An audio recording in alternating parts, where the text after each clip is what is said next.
Happy Friday, everybody. Welcome back to another episode of The Good, the Mad, the Ugly, your source for internet weebery and discussions and video games and everything in between. I am your host, Spencer Baculi, and as always, I'm so happy to see everybody. It's the end of the week, a big week full of crazy developments just across every sphere. So we have a lot to talk about tonight, and I'm excited to get into it. So first of all, I'm going to shout out to the chat. Obviously, right now, we've only got my boy Timon. Making a reference to last week's South Park Enter the Pandaverse special. Make it a girl, make it gay, and make it lame. Dude, so I've touched upon that special very briefly at the midway point of last week's show. And now that more people have watched it and have had time to discuss it, process it, I'm going to come out with something very controversial to say about it. I liked the B plot more. Da-da-da-dun. And so...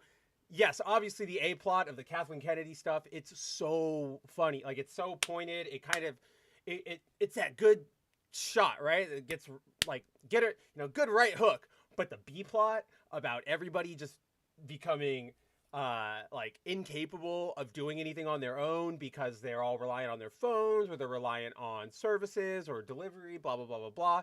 And the handymen are ruling the world because they have all the skills to do whatever you need to do. I thought that was probably the funnier bit, especially once you got to all the college-educated people like sitting outside of Home Depot being like, oh, I'll give you legal advice if you'll come fix my house. And it's like, that's such a good reversal. And like, as somebody who went to college and agrees, like, I probably didn't need to for my skill set, I sympathize with them, right? Like, that's easily me. If it weren't for the fact that I'm actually practical and handy, I would be right there on that Home Depot. Oh, audio low. Oh, let's fix that audio low issue. I don't like that. And while I fix that audio low issue, give a shout out to my boy Matt Cheesemo. What's going on, buddy? Long time no see. I'm glad you're subscribed now. I'm glad you'll stick around. If you don't, I'm just glad to have seen you. All that fun stuff. I love Mad. How's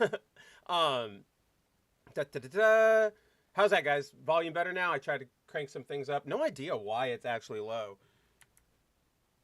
I need a handyman to fix my sounds, please. Cause like, oh, that's why. That's so weird.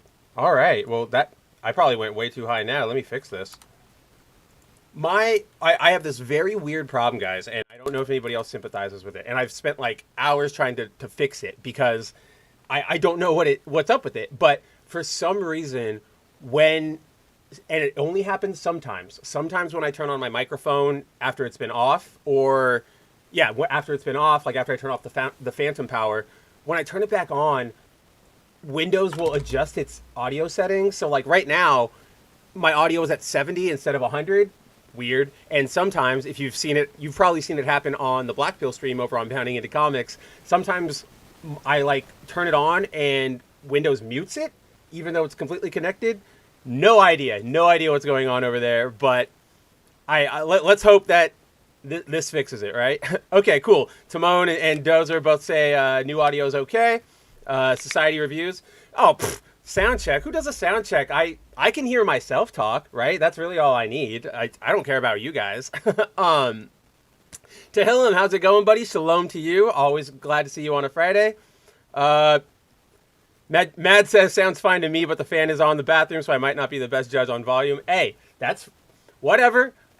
If you can hear me, I don't care if you got fans fighting for my attention and they're helping, block out all the bad noise or helping keeping me at the right level. That works for me. Take it up with your sound card if you don't like it, right? Tehillim says, so does this make Blade a transpire? That's a pretty good one. Yeah, so that's gonna, so I didn't even talk about what we're gonna get into tonight. So yeah, tonight it's gonna be a very Marvel-centric show. I know that I generally try to avoid topics that will be discussed around the horn, but we unfortunately didn't get to this on Wednesday over at the Black Pill stream. I have lots of thoughts on everything. Basically, our main topics tonight are going to be, one, the Blade reboot, and just everything going on with that, just absolute disaster. we're also going to talk about the secondary disaster that is Echo. Like, I cannot believe that series is actually going to air. It's genuinely surprising to me. And then, of course, if we have time, or probably the first topics, give people time to get here, I will want to talk about the new, or not the new, but the ongoing revival of the Ultimate Comics line, because we finally got our first issue, the Ultimate Universe one-shot to kick it all off. Our first look at what we're actually going to get going forward in 2025, 24. I don't know what year it is. I'm Joe Biden. Just put me to bed. But yeah, so it's going to be a very Marvel-centric show. If you are an MCU fan, not entirely sure why you are anymore, but you're not going to have a great time here, because this is going to be a very, very, very MCU critical show. Society. Dude, exactly, Jacob. Echo is the GOAT. So, before we get into it, I just want to, because Echo's going to come a little later, but I got to let Jacob know this, is that when that trailer was airing, all I could think of was, like, I'm sitting there like this, just going, where, like, I was like, I can't wait for Jacob to watch this, all of this. This is going to be so bad. This is so dumb. And Jacob, there is something about that show that you actually might not know. So, actually, you know what? Why don't we, let's actually just, no, because I really want to get into Echo before Jacob leaves, so, because I know he has his show tonight. So let's start getting into our topics, and I'm going to hit the Ultimate Universe, then we're going to hit the Echo, and then we're going to hit Blade, because that way we can get everything out there. As we're moving into our topics tonight, I also want to give a shout out to RC. What's up, buddy? Nice to see you. Always glad to see you. And, yeah, I think that's everybody. We got Timon, we got Dozer. Oh, Shinkai, that's who it was. I knew there was one other person. I was like, I know I got to shout out RC and somebody else. So, let's get into everything we want to talk about tonight. Yes. So, as always, you guys know our tradition around here. We like to have a little, friend in the form of an image, something always just hangs out with us every week, kind of, spices things up a little bit. This week, I'd like to take a moment to celebrate the release of 1989 Taylor's version. It's fantastic. It's one of the best albums, like pop albums ever made, and I've been listening to it nonstop. Jacob, you can eat it. But yes, Taylor will be hanging out with us tonight. I can't, like, what am I supposed to say more than it's Taylor? Like, do I recommend her to you? You all know who it is. If you don't like her by now, you don't like her. If you like her, you like her. Whatever. She's here. We're hanging out. So, with that said, welcome to New York 1610. So, as we've been talking about the last couple weeks, Marvel just went through a huge relaunch of their Ultimate Comics line. Basically, long story short, the maker, the evil Reed Richards, restored the Ultimate Universe into existence and was using it as sort of his own pet project to manipulate events and switch things around and try to, make the perfect society. And in the final pages of the Ultimate Invasion crossover, where this was all happening, you had Howard Stark becoming Ultimate Kang and beating him, and then after the Maker is defeated, he's done, blah, blah, blah. We have the new 1610. So we've gone over, basically, yeah, boo me all you want. Boo me all you want, Timon. But, and I will take that mark, Jacob. I know it's the wrong way to use it, but I'm flipping it. And basically the Ultimate Universe kicked off, or when we last left it, we had only 2 confirmed heroes, at the end of the crossover. We had Ultimate Doctor Doom, who is actually this version of the 1610's Reed Richards, who was captured by the Maker and forced to be his servant and all that kind of fun stuff. It's actually a pretty interesting dynamic. And then we have Iron Man, but it's Iron Lad. It's Tony as a kid trying to avenge his father. So with this one shot, we got our first look at sort of everything that's going on. We have we get reintroduced to Thor. We bring back a version of Ultimate Thor, who this is probably, if you liked the last version of Ultimate Thor, I think you'll really like this one, because essentially he's been locked away. He's been made a prisoner in Asgard for the last couple years because the Maker, in his all... So the Maker's big plan when he recreated the Ultimate Universe was to make sure that he, changed events of like certain superheroes being born. So like we've seen in weeks past, I've brought up the page where he stops the spider from biting Peter over at the science experiment. We've seen that Howard Stark became Iron Man first instead of Tony. Things like that. He's been pulling the strings behind. So in Thor's case, the Maker teamed up with Loki and was able to convince Asgard that Thor was a traitor, Loki deserves to be rightfully on the throne, all that kind of fun stuff. So when they find him here, he is trapped. He's a prisoner. And so here's what I really like about this Thor, and I think it's missing from a lot of the Thors we see, is he just, like, Mjolnir still obeys only him, right? Like, I don't know, there's an aspect of Thor and Mjolnir being an almost unstoppable object that you can't, like, stop Thor from getting, that he can always call to him, that, he only lets you touch it if he deems it. Like, I like that element of Thor, and we haven't seen that in recent years, obviously, going back to, 2017, or when was Original Sin? 2014, and that's when Thor was unworthy, and the inscription was changed by Jason Aaron, and that's how we got Jane Foster Thor, and all the just nonsense we've had in the years since, the Odin's son, and what is Thor's name? Just blah, blah, blah, blah, blah, blah, blah. So I am actually really happy to see that element coming back. Let's see. There's his suit. It's fine. It's literally just the old one, but with some... I don't even want to call it like MCU padding. This feels very much like X-Men padding, if that makes any sense to you guys. Like, yeah, it just feels like an X-Men suit. So it's fine. It's nothing great. Nothing terrible, but it's cool. I like it. But yeah, we have Thor being Thor. He's awesome. And so another cool thing, as you can see her, so if you've been paying attention, what am I saying? Obviously.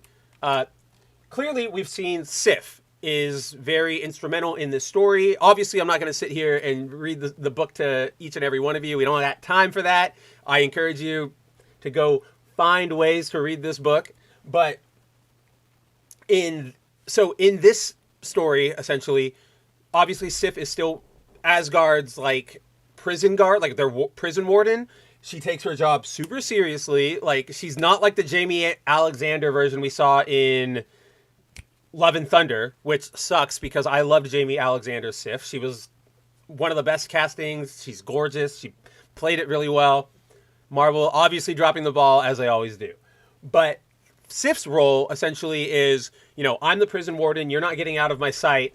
And when Doctor Doom and Iron Man and Iron Lad come to get Thor out of Asgard, she kind of jumps, after them, gets caught up in everything, and now she's on Earth with them. And I've always sort of liked these character dynamics where it's like, I'll work like how would I describe it? The outlaw and the officer, I guess, where you have two characters and one of them is an officer of the law and he has to pursue the other one, but something forces their hands to work together, and all the while the police officer is still going like, okay, we'll team up, but at the end of this, I'm coming for you, right? Like, and they always have that tension, and sometimes the cop gives up, but sometimes the cop stays on.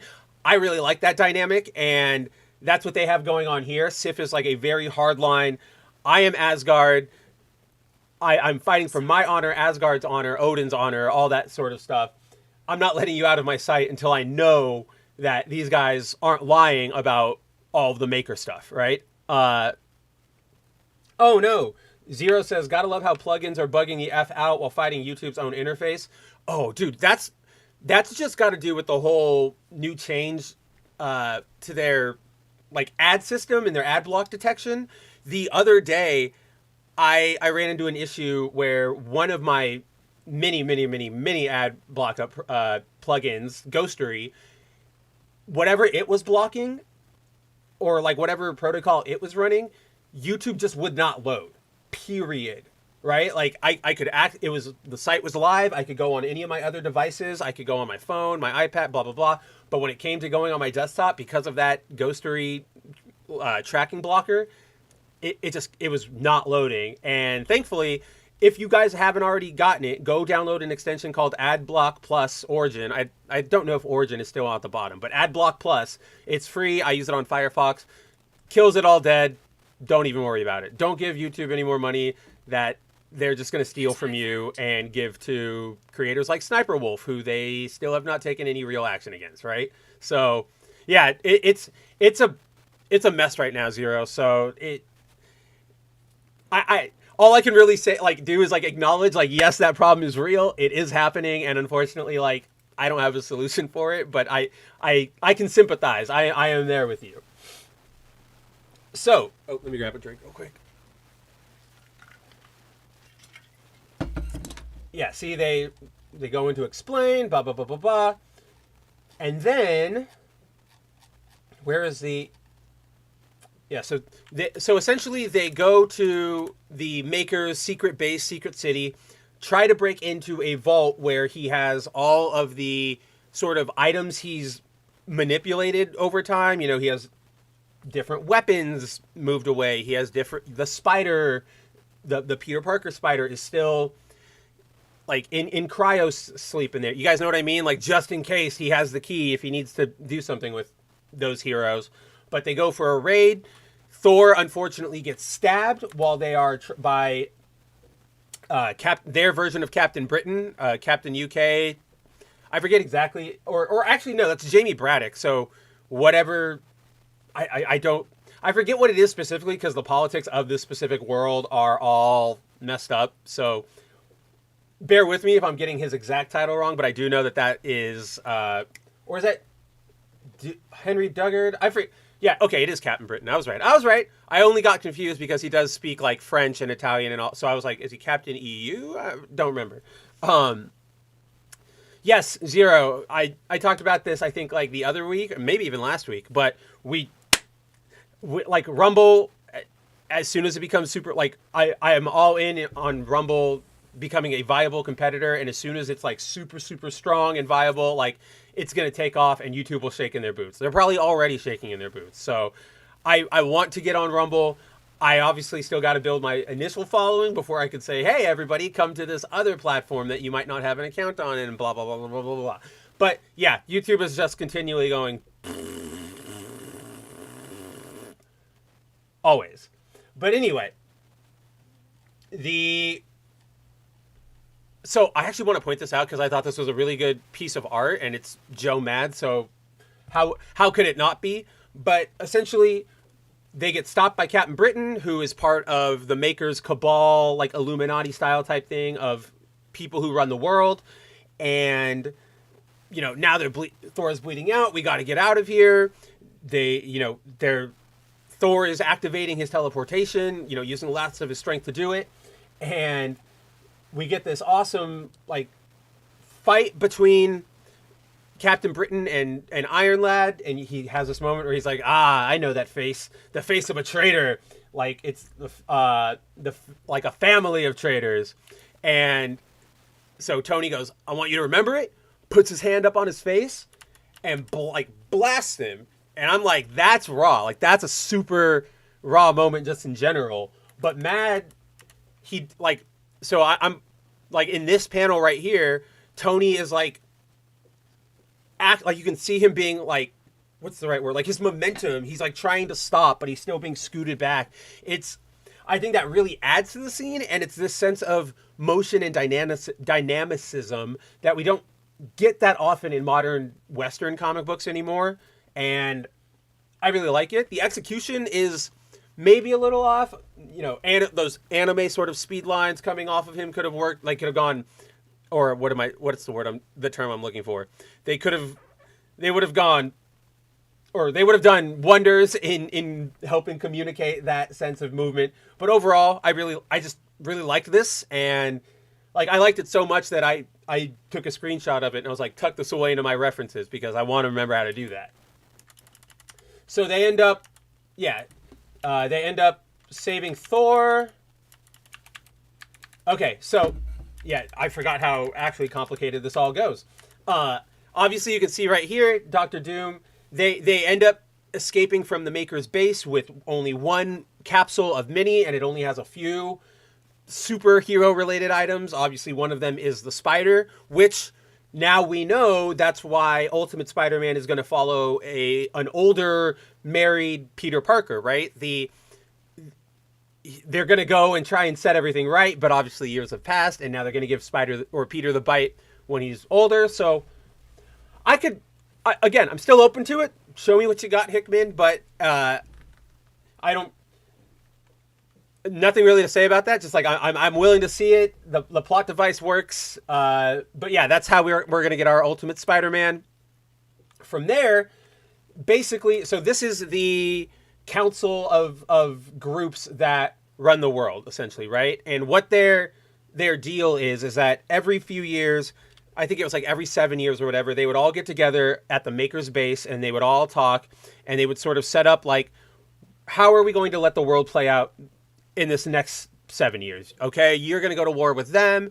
We're going to control this over here. We'll make this, we'll make this crop grow in abundance. We're going to kill this crop, very, very much global control manipulation stuff. And obviously with the Maker incapacitated, they're on their own now. But that group consists of, so there's, in the top left is Madam Viper, who's currently part of the Hand.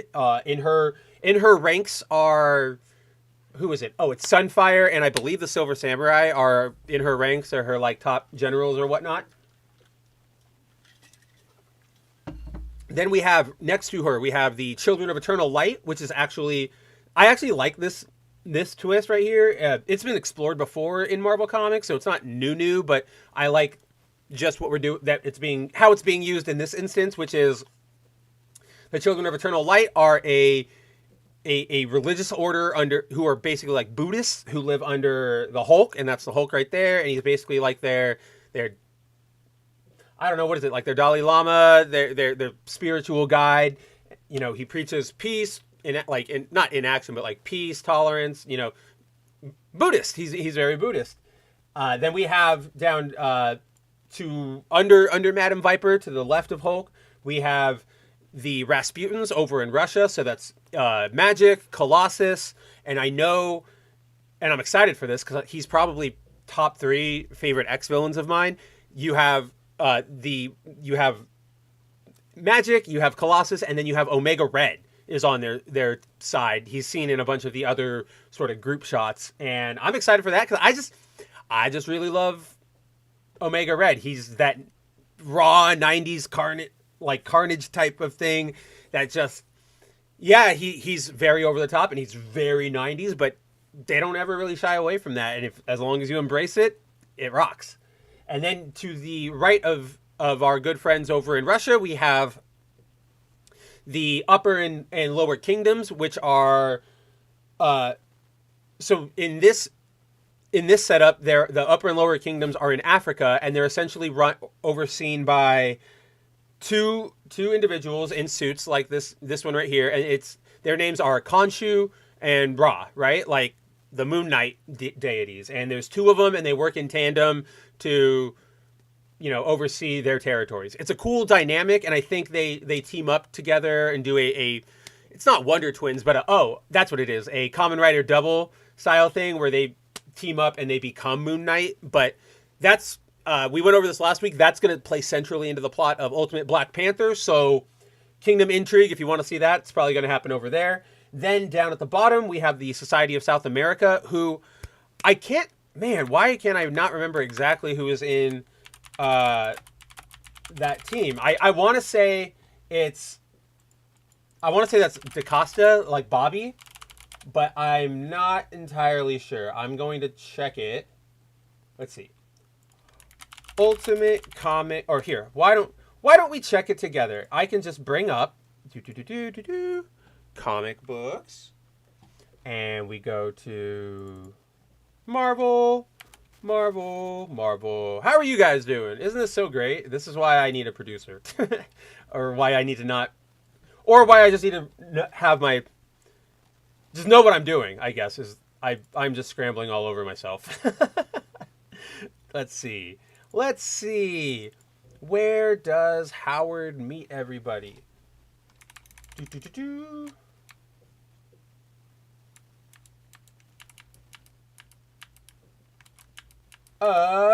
Okay, I think this is the issue. And we can see, then I can show all you lovely folks just who all the members are. And then you don't have to just listen to me ramble.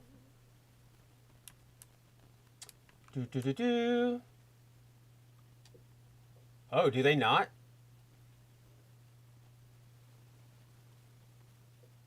Huh. That can't be right. Oh, no. Okay. I was right. I was right. Because, here, let me pull up that page.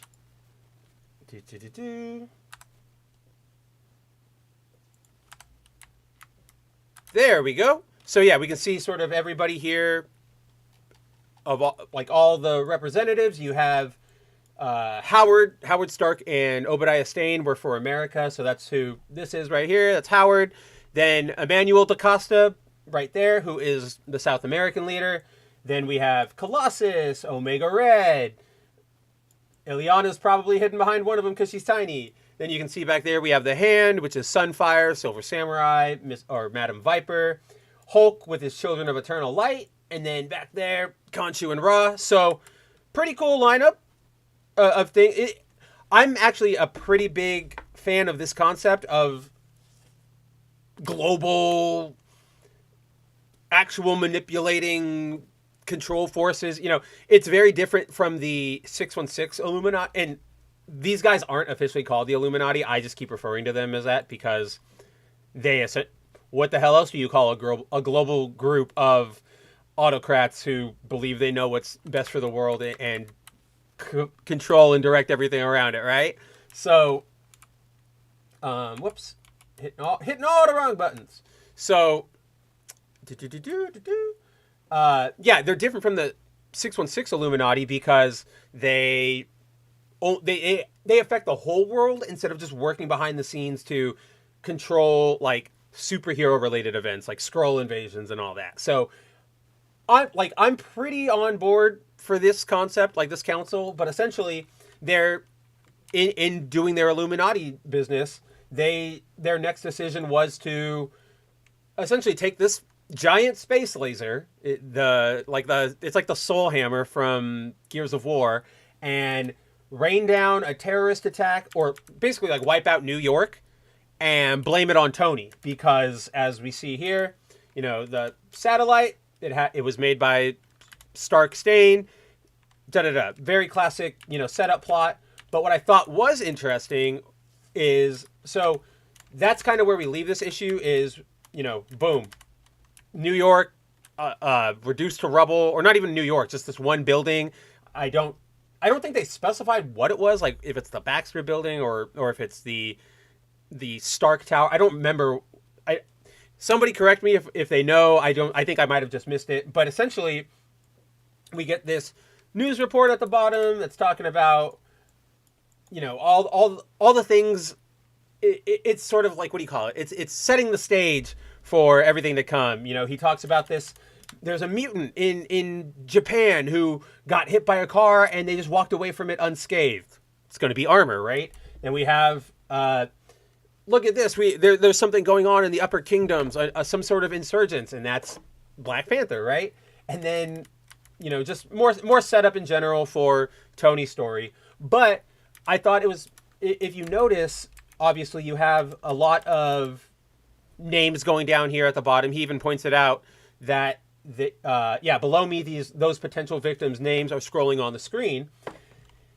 Obviously, just some of them are just names. Some of them are probably in-jokes, like people who work at Marvel. But I did notice, you know, look at this. There's some pretty notable names. Emily and Norman Osborn are wiped out in this continuity now. So who knows how the Goblin story is going to go with Peter. We also have May Parker is dead. So we have no Aunt May. We have no Norman. We have no Norman's wife, who was always a bit character, but still a character.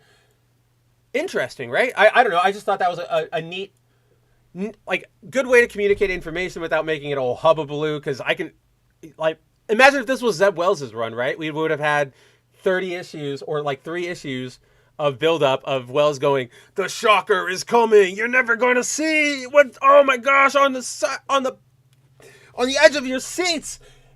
And then, oh, May died. Oh, Norman died. That's okay. But here, it's just quick, simple, in and out. Yo, Brahma, how's it going, buddy? Nice to see you, man. But then from there, we just get a quick look at Peach Momoko's Demon Days, or not her Demon Days, but her Ultimate X-Men series, which, if you've read her Demon Days stuff, it looks like her Demon Days stuff, which is a good thing, right? I think Peach Momoko is currently one of, if not literally the best talents working at Marvel right now. Her art is fantastic. Her Demon Days series were all fantastic. One of the only things I still get excited for about Marvel Comics are her variant covers, because she's just so... Her art is just so... I don't know. There's something about it. I don't have the words to express what... it's like watercolory, but also very defined. Everything is very intentional, even when it's, like, weird. Like, look at Armor's face down there in the bottom right. It's all gross. It's all weird. But it's all... Every line there is, like, intentional. There's no scribble. It's all very clean. It's very... I don't know. There's a charm to it that really sells all of her work, and I'm very excited about it. And I think I brought this up last week, but Peach has said that this is the next entry in her Momoko-verse for Marvel, which is an interesting turn of phrase, because that is her Demon Days reimagining of all the Marvel heroes in feudal Japan, spiritual Japan era, right? And that was never tied to any specific continuity. So I'm wondering if they're going to incorporate Demon Days and canonize it for Ultimate X-Men to make that sort of Armor's actual backstory, or if she's just going to sort of make it a what do you call it? Like a nice, oh my gosh, what's the word? Like a nudge, an acknowledgement of her other stuff, just a nice little cameo or what have you. No idea, but I'm completely open for it either way. Like I said, it's Peach Momoko. Yeah, Tehillim says, really enjoyed the Peach Momoko comic book series. Yeah, I really liked it. She does a really good job of, like, appropriately reimagining these characters and settings. And again, she's not reimagining them for, like, a modern audience. Her stories are literally, what if this Marvel character in feudal fairy tale era Japan, right? So one of the examples I brought up last week was there's a story where her... I believe the main character of her series is Silver Fox, right? Wolverine's, like, love interest. It's a different version of her, but she's sort of, an aspiring demon or yokai fighter, hero, all that kind of fun stuff. And at one point, she gets to a village, and it's like its shrine is overrun by an oni or by a yokai, and everybody's like, "We need help. I don't know how to get rid of this yokai." And when she gets there, it is Venom, and it's like, and instead of just being slime, he's like a spirit, a miasma that is haunting the shrine. It's really cool. And then, she goes, there's another person who's like, "Oh, I have an oni who can help," and turns into it's a giant red hulking monster, Red Hulk. It's just cool little things like that. So if you haven't already and you're looking for something I don't want simple in a good way, like very like. You don't have to go read 400 different comics. You don't have to know continuity for 300 years. You can just pick up any of Peach Momoko's demon stuff, read it, love it. I don't know. Join the Momoko craze, right? Because I am all in on that train.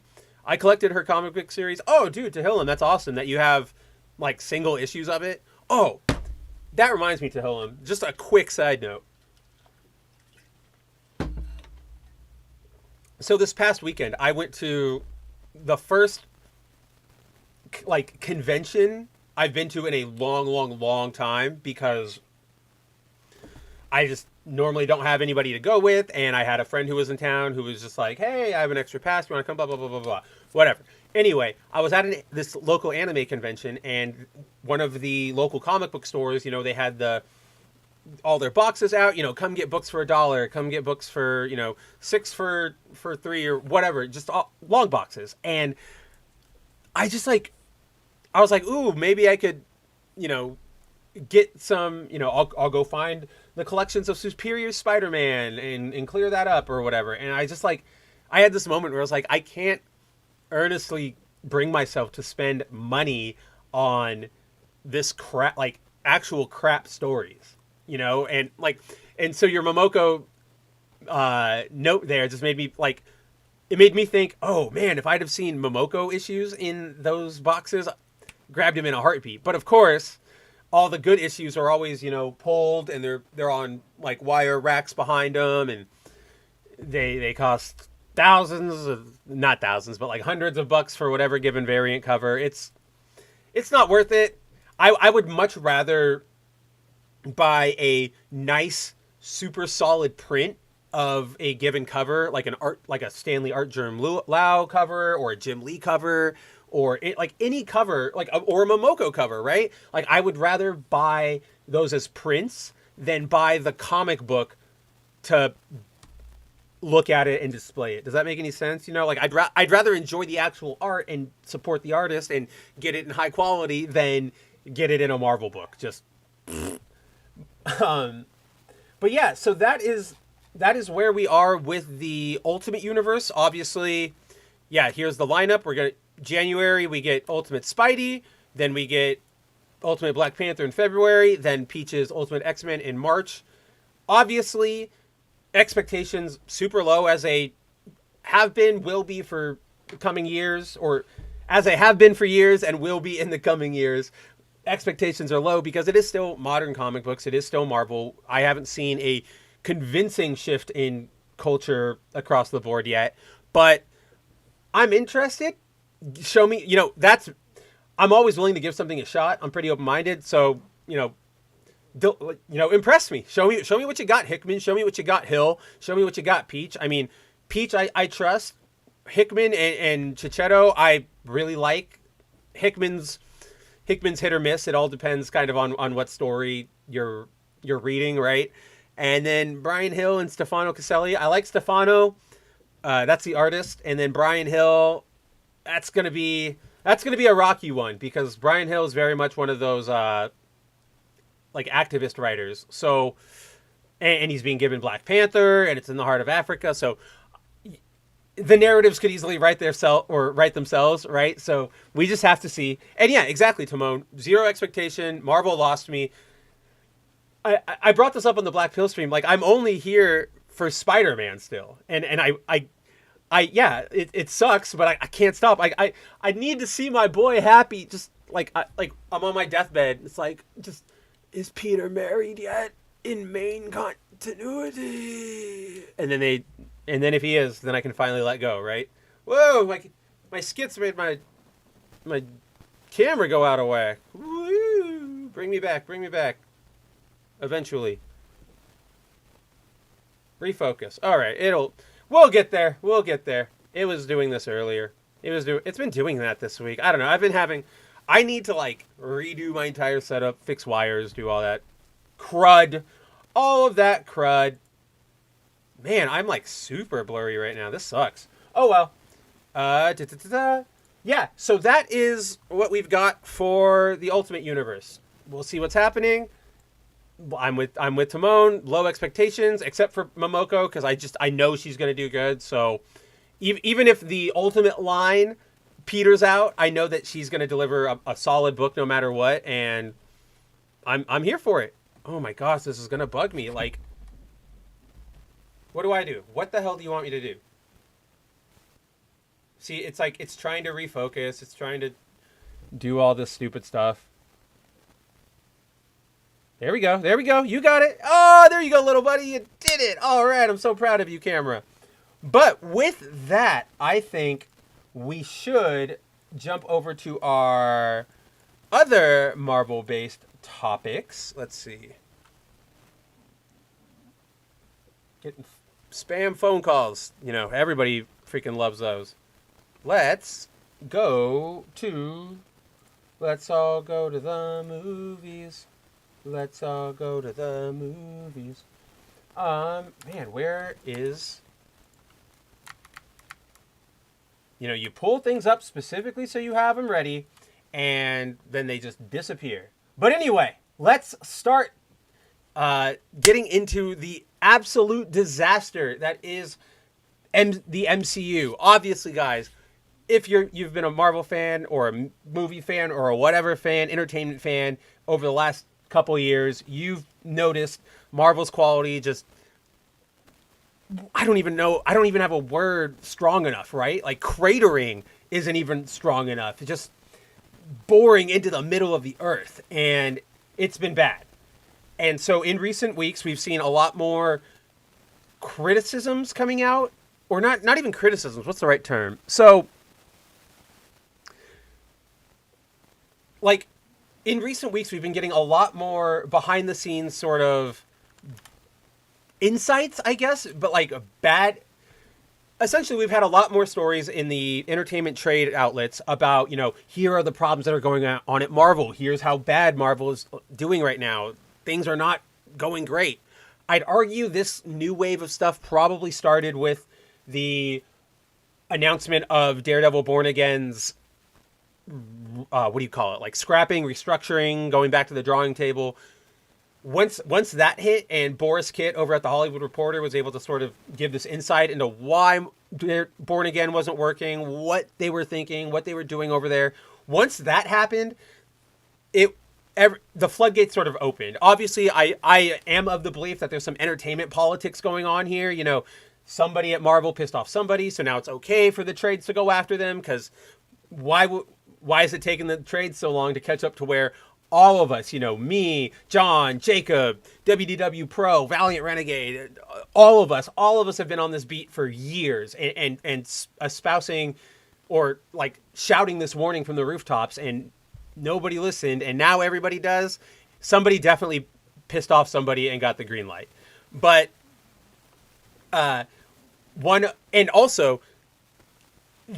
so there is that book, and I've covered it on Bounding, and I think I talked about it on here a week or two ago. There's a new book that came out by a trio of authors called MCU, The Reign of Marvel Studios. And it's it's supposed to be like a comprehensive, retrospective look at the development of the MCU from Iron Man and Hulk all the way through to, I believe, the movie they were on when it was published, or like the project they were on.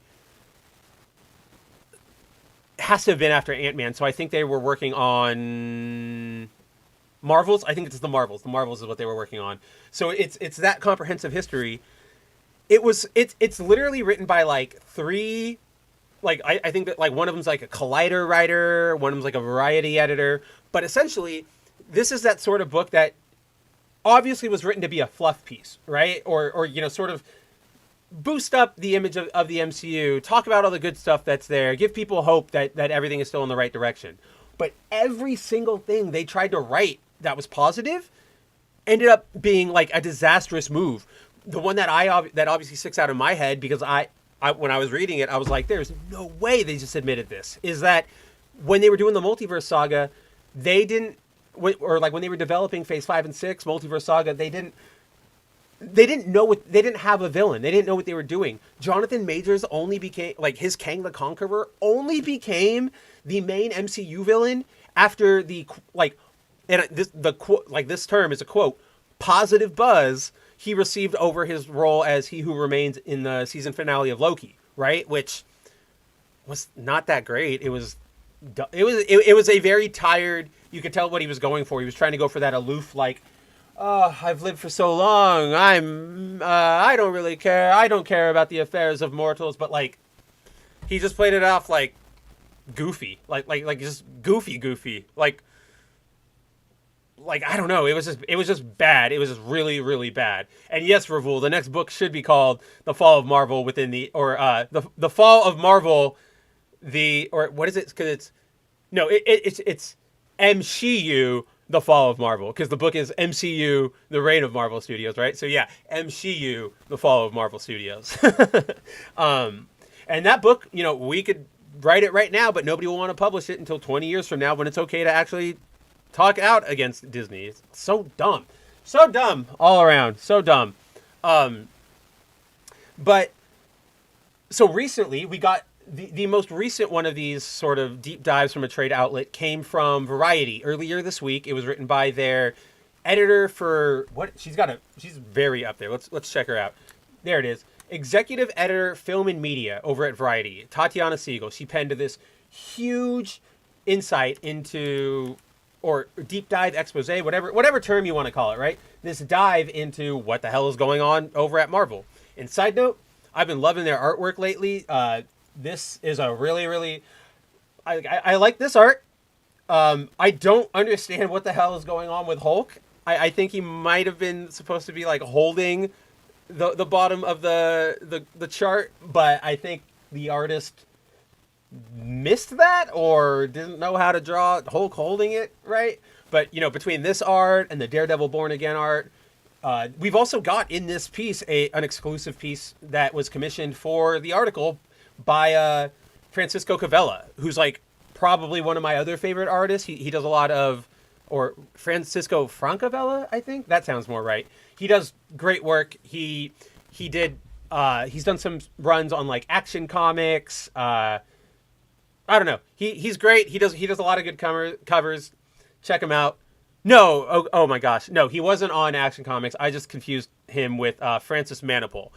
Francavilla is different. You'll recognize his art probably as soon as we get down there, but he's great. But so just massive disasters going on here over at Marvel, right? Essentially, if you go through the article, and I'm not going to sit here again and like bore y'all. If you want the link to this, I will add it to the description when we're all done here. You'll be able to find everything we talked about tonight down there. But yeah, they're clearly in a spiral with Jonathan Majors. They have no idea how to move forward with that because is he guilty? Is he not? Like it's just a mess. Obviously, I'm kind of like personally, I'm with Jacob on that topic. If anybody has caught him talking about it on Black Pill, on Barroom Podcast this week, the CAA dropped Jonathan Majors as a client, and that's big. That essentially means you're going back to square one in Hollywood, if you're even going back at all. So it's not looking good for him, but obviously Marvel's not ready to commit one way or another yet because they've been setting that up. So that's a mess for them. Obviously, we've also got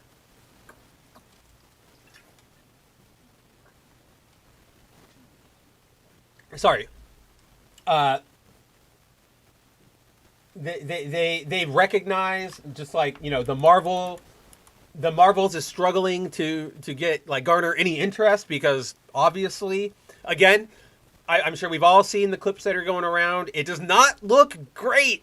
It very much looks like an ABC sitcom, but I am still a big fan of Iman Vellani. I think she's really, really selling that character. A lot of that is probably because it is just essentially her, like a superhero fangirl. But the clip where she appears back in the house after using her powers, and her parents are like, "Whoa, like blah blah blah, like where were you? Why are you lying to us? Like what are you doing, Kamala?" And then I think like her mom's like, "Your friend Captain Marvel was here, and she just walked through the living room." And Kamala has this moment of like she stops interacting, like she's like starstruck. She starts like hyperventilating. She's like super excited. I genuinely feel excitement with her in that moment, right? Like Iman Vellani, I still really like her. Everything else is terrible. She's a golden gem, a shining star, and like I know Jacob's right.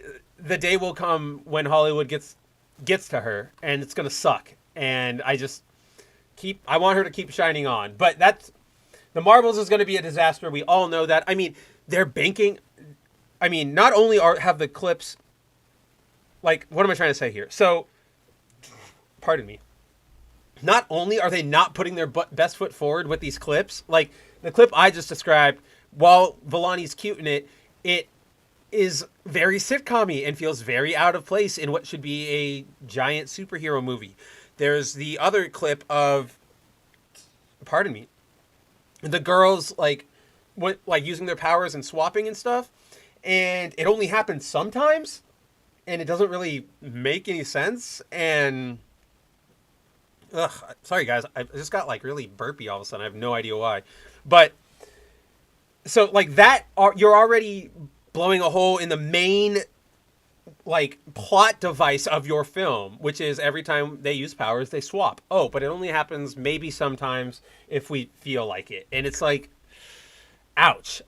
And you know what? Admittedly, to be fair, maybe the movie gives an explanation for it, but it doesn't help when that's all you've been banking on, and then you show them using their powers and not swapping, right? So you've got that, and then there was a recent spot, and let me see if I can pull it up because I find it quite funny, where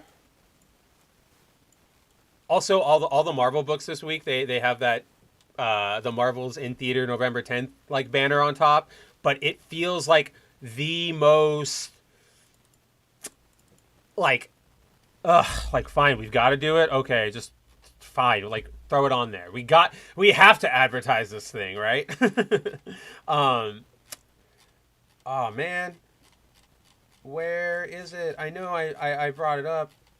Oh well, basically there is, because I don't think, what is, okay, maybe it's here, maybe it's every planet we call home. Oh yeah, you guys can probably hear that, huh? I don't think I muted over there. But anyway, I guess I'm probably not going to find it because it's probably a couple days back by now, and it's buried beneath a bunch of Loki garbage and that kind of stuff. But there is a little teaser clip or it's not even like a teaser clip. It's like a hype thing where it's like, in 2 weeks this movie releases, blah blah blah. Like it's that kind of tease thing. But basically, it's flashing a bunch of images from the Marvels, and then you hear Teyonah Parris saying something like, "There are universes like collapsing into ours or like merging into ours," and then the text says like, "In 1 week," and then it fades out. Get ready. What fades out, and then it's like, "For what comes next." And as that fades out, the X hangs on the screen a little more. And it's like, dude, you guys got so desperate that you're now banking on the X-Men to save your film, just like you did Kamala's solo series. Like, and obviously, in case you guys haven't heard, and since it's been like a week now, I'm fine like saying it out loud. But a test screening for the Marvels happened about a week and a half ago. And apparently, that test screening featured a brand new, added at the last second, post-credit scene that nobody had seen before, and that includes like scoopers, lots of people, just all the reports you were seeing were just like, oh, this is no, whoa, whoa, whoa. It's crazy. You can find the article on Bounding, but Spencer, this is a reminder for later. You link that article down there. Let them know what was going on with that rumor. But essentially, there's apparently a post-credit scene to the Marvels where Teyonah Parris is blasted across the multiverse. She ends up landing in the Fox universe, the Fox X-Men universe. She wakes up to like find herself under the X-Mansion in it's not all the Danger Room, but that's what's down there. Like Cerebro's down there, Danger Room, the X-Base. I don't really know what you refer to just that area, but she's underneath the X-Mansion in the Med Bay, and she's under the care of her mother, Lashana Lynch, who in that universe is their version of Binary, Captain Marvel, blah, blah, blah, or like the Super Saiyan Captain Marvel. And so it's her mom, or alternate universe mom, and Kelsey Grammer's Beast. And so that rumor dropped, and then that teaser came out, and like that teaser screams desperation to me, not just because, man, I gotta show you this now. Like it is bugging me so hard that I don't know. The Marvels. Next. Just give me something stupid like that. Is that gonna... No, it's all just a bunch of fan caps. Like, I don't want to watch your fan caps. I don't care about Miss Marvel. Oh, it's fan caps, and there's some inflation art. Well, good for you, inflation fetishists. You get out there. I'm proud of you. Dude, where is... And then, of course, like, Marvel's got, like, 400 different, like, accounts. So, I can't find exactly which one where it's at. I would marry anybody who sends it over to me in a chat. But I think, like, where is it? Oh, sweet, I found it. I found it. I did it. I'm a big boy. Okay. Captain. Oh, wait, that's a spoiler. We don't... No, I'm getting ahead of myself. Boom. So here. There's a different reality leading into ours.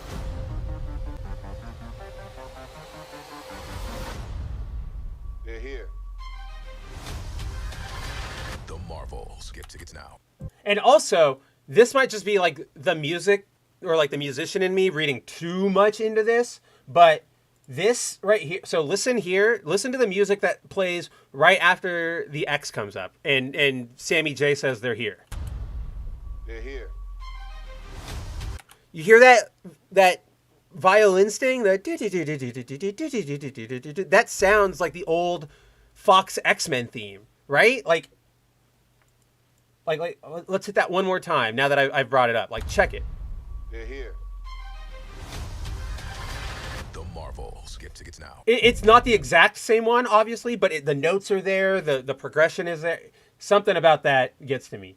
But this screams desperation in me because aside from this highlight of X, and here you can clearly see I'm not just, screaming at clouds.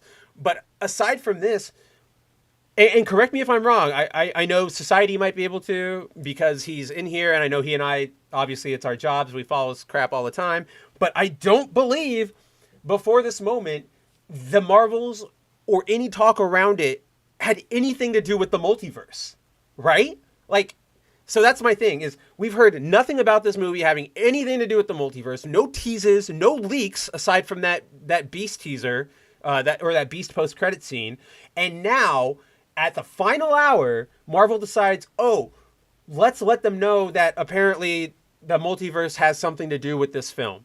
And so that to me makes it seem hyper desperate.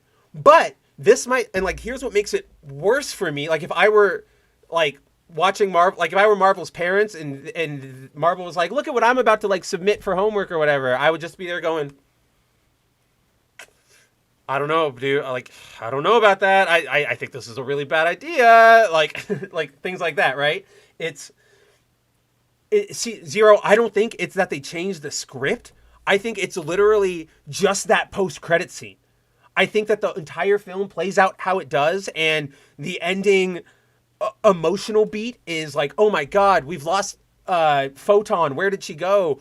She could be anywhere, and she just got blasted. Is she in space? Is she on Earth? We don't know. And then obviously you get to that post-credit scene, and it's like, boom, Beast, blah blah blah. I think maybe I think the addition of that Beast scene was a fast rewrite, or like a quick addition. Like, oh, dude, we need something in here, like to get people in. But I don't think it has. I think they're just banking this teaser off of that post-credit scene. I think that's all it is. Just like Shinkai pointed out here, 20 or 30 seconds doesn't justify a 2-hour movie, but I think that's what they're doing. I think that's all they have left. Like, it's really bad. That's because, again, like, obviously the Marvel, like, for Bounding, Marvel is my beat, mine and Jacob's, and I've not seen any mention of a multiverse. You know what I've seen mention of? I've seen mention of power swapping. Check. I've seen mention that all of Kamala's family will have a fun interaction with all of the heroes, check. Or fun, lighthearted. I'm not speaking to its quality. I'm speaking to its tone. I've seen leaks of a gender swapped villain, and boom, we got it. The female accuser. I've seen huge leaks about the fact that Carol is married to like a K-pop prince on a K-pop musical planet, and that's true. Like, we've gotten confirmation of that. I've not heard any discussion of the multiverse with the Marvels until this scene, and I think that's just, that's bad. That's just really, really, really, really, really bad. And obviously we know that this movie has been in a disaster of a production for the last forever, because as we've heard from the Hot Mike's Jeff Snyder, Brie has been a diva on set because she was under the assumption that, I'm an Oscar winner. This is my movie. Why am I now? Wait, I thought I was getting a solo film. Now I have to be on a team. Like, what the hell is this? So, and then obviously Marvel doesn't really know what they're doing going forward with the multiverse saga. This is a mess. And to be honest, it does make me feel really bad for Teyana Paris and Iman Vellani, because this is like their MCU debut. And to be fair, I think, from at least what I've gathered and my own personal sentiments, my own discussions with people, those two were the most liked things of their respective shows, right? Like, people really liked Vellani as Miss Marvel. They liked her energy, her performance. I heard her series was not as bad as one would expect. It's just very young adult oriented, which honestly, nothing wrong with that. It's just, it's not for me, not for us, and then I know people really like Teyana Paris in WandaVision. In fact, she's still got one of my top Marvel scenes, which is her snap moment, like where, she falls asleep in the chair next to her mom when she has cancer. Monica gets snapped by Thanos. She gets snapped back by Tony, or by Hulk. And when she comes back in the chair, she's like, what? Oh shit, like, where's my mom? The bed's, like, she's not in the bed. And she runs out of the room and she's looking for the doctor, and the hospital's in chaos. And the doctor's like, well, oh my God, like, Monica, where have you been? And she's like, I just took a nap. And and everybody is just flustered. And it is a really good scene. And I'm going to pull it up here because it's one of the few good scenes, right? But WandaVision snap scene. Yeah. But it's already red because the bar is already at the bottom because I clearly watch this clip a lot because I really like it. But it sucks that these two, who arguably helped carry whatever project they were in and helped save it from being just blasted, like they are getting shafted because of Marvel's really awful scheduling decisions. There's some sympathy there for Brie Larson, but after the fact that she just doesn't seem like she wants to be there, she doesn't care either. I don't really care. And obviously she's got no goodwill with me. So this scene rules. We didn't get enough of these explorations of the snap in Marvel. I feel like this is the only serious one. We got the one in Spider-Man about we reappeared in the gym at the wrong moment, haha. But this is the emotional thing the reaction you're looking for. And this scene, when I saw it, it sold me on okay, I could get behind Teyana Paris. They're all coming back. We don't have the capacity. Excuse me. I'm looking for a patient. Oh, my wife. Do you have a phone? No. I have to call my wife. Just the chaos. Even the nurse is I don't have time to help. The person comes back on the bed.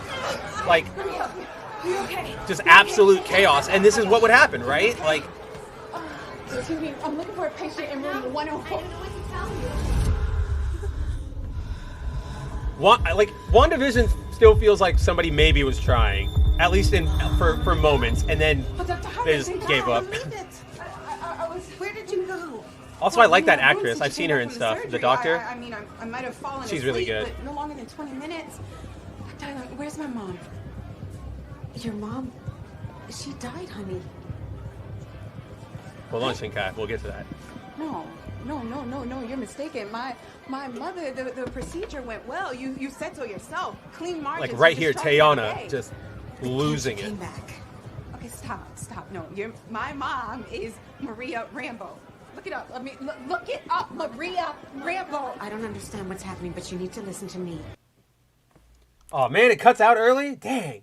Because then she says something like, "You've been gone for the last 2 years. Your mother passed away." And then she's just like, I have to go. And she just leaves Monica there. Really, really good scene. Even now, like I'm getting like chills from watching it. Yeah, to Hillam, she does emote really, really, really well, right? And that's what I mean. Like Tayana seems like she was giving her all in her role here.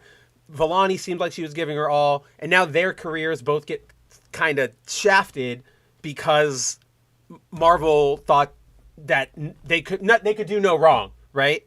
Timon says Nightcrawler X2 scene is better teleportation scene wise. I mean, they're not teleporting here. They're coming back from the dead, right? I mean, I agree with you. If you want a teleporting scene, go for X2 Nightcrawler. But I don't know if I would compare people coming back from the dead to active assassination of the president. You know what I mean?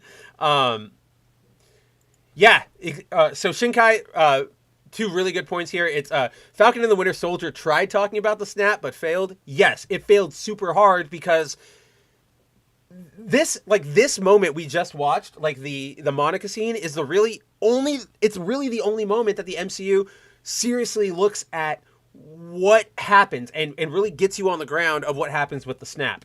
In Falcon and the Winter Soldier, they just tell you, like, oh, we're being terrorists because people were displaced from their homes during, the snap, and now we gotta fight for... And it's like, okay, but like, what happened? Like, what do you mean? Like, you're just creating this scenario without really exploring it.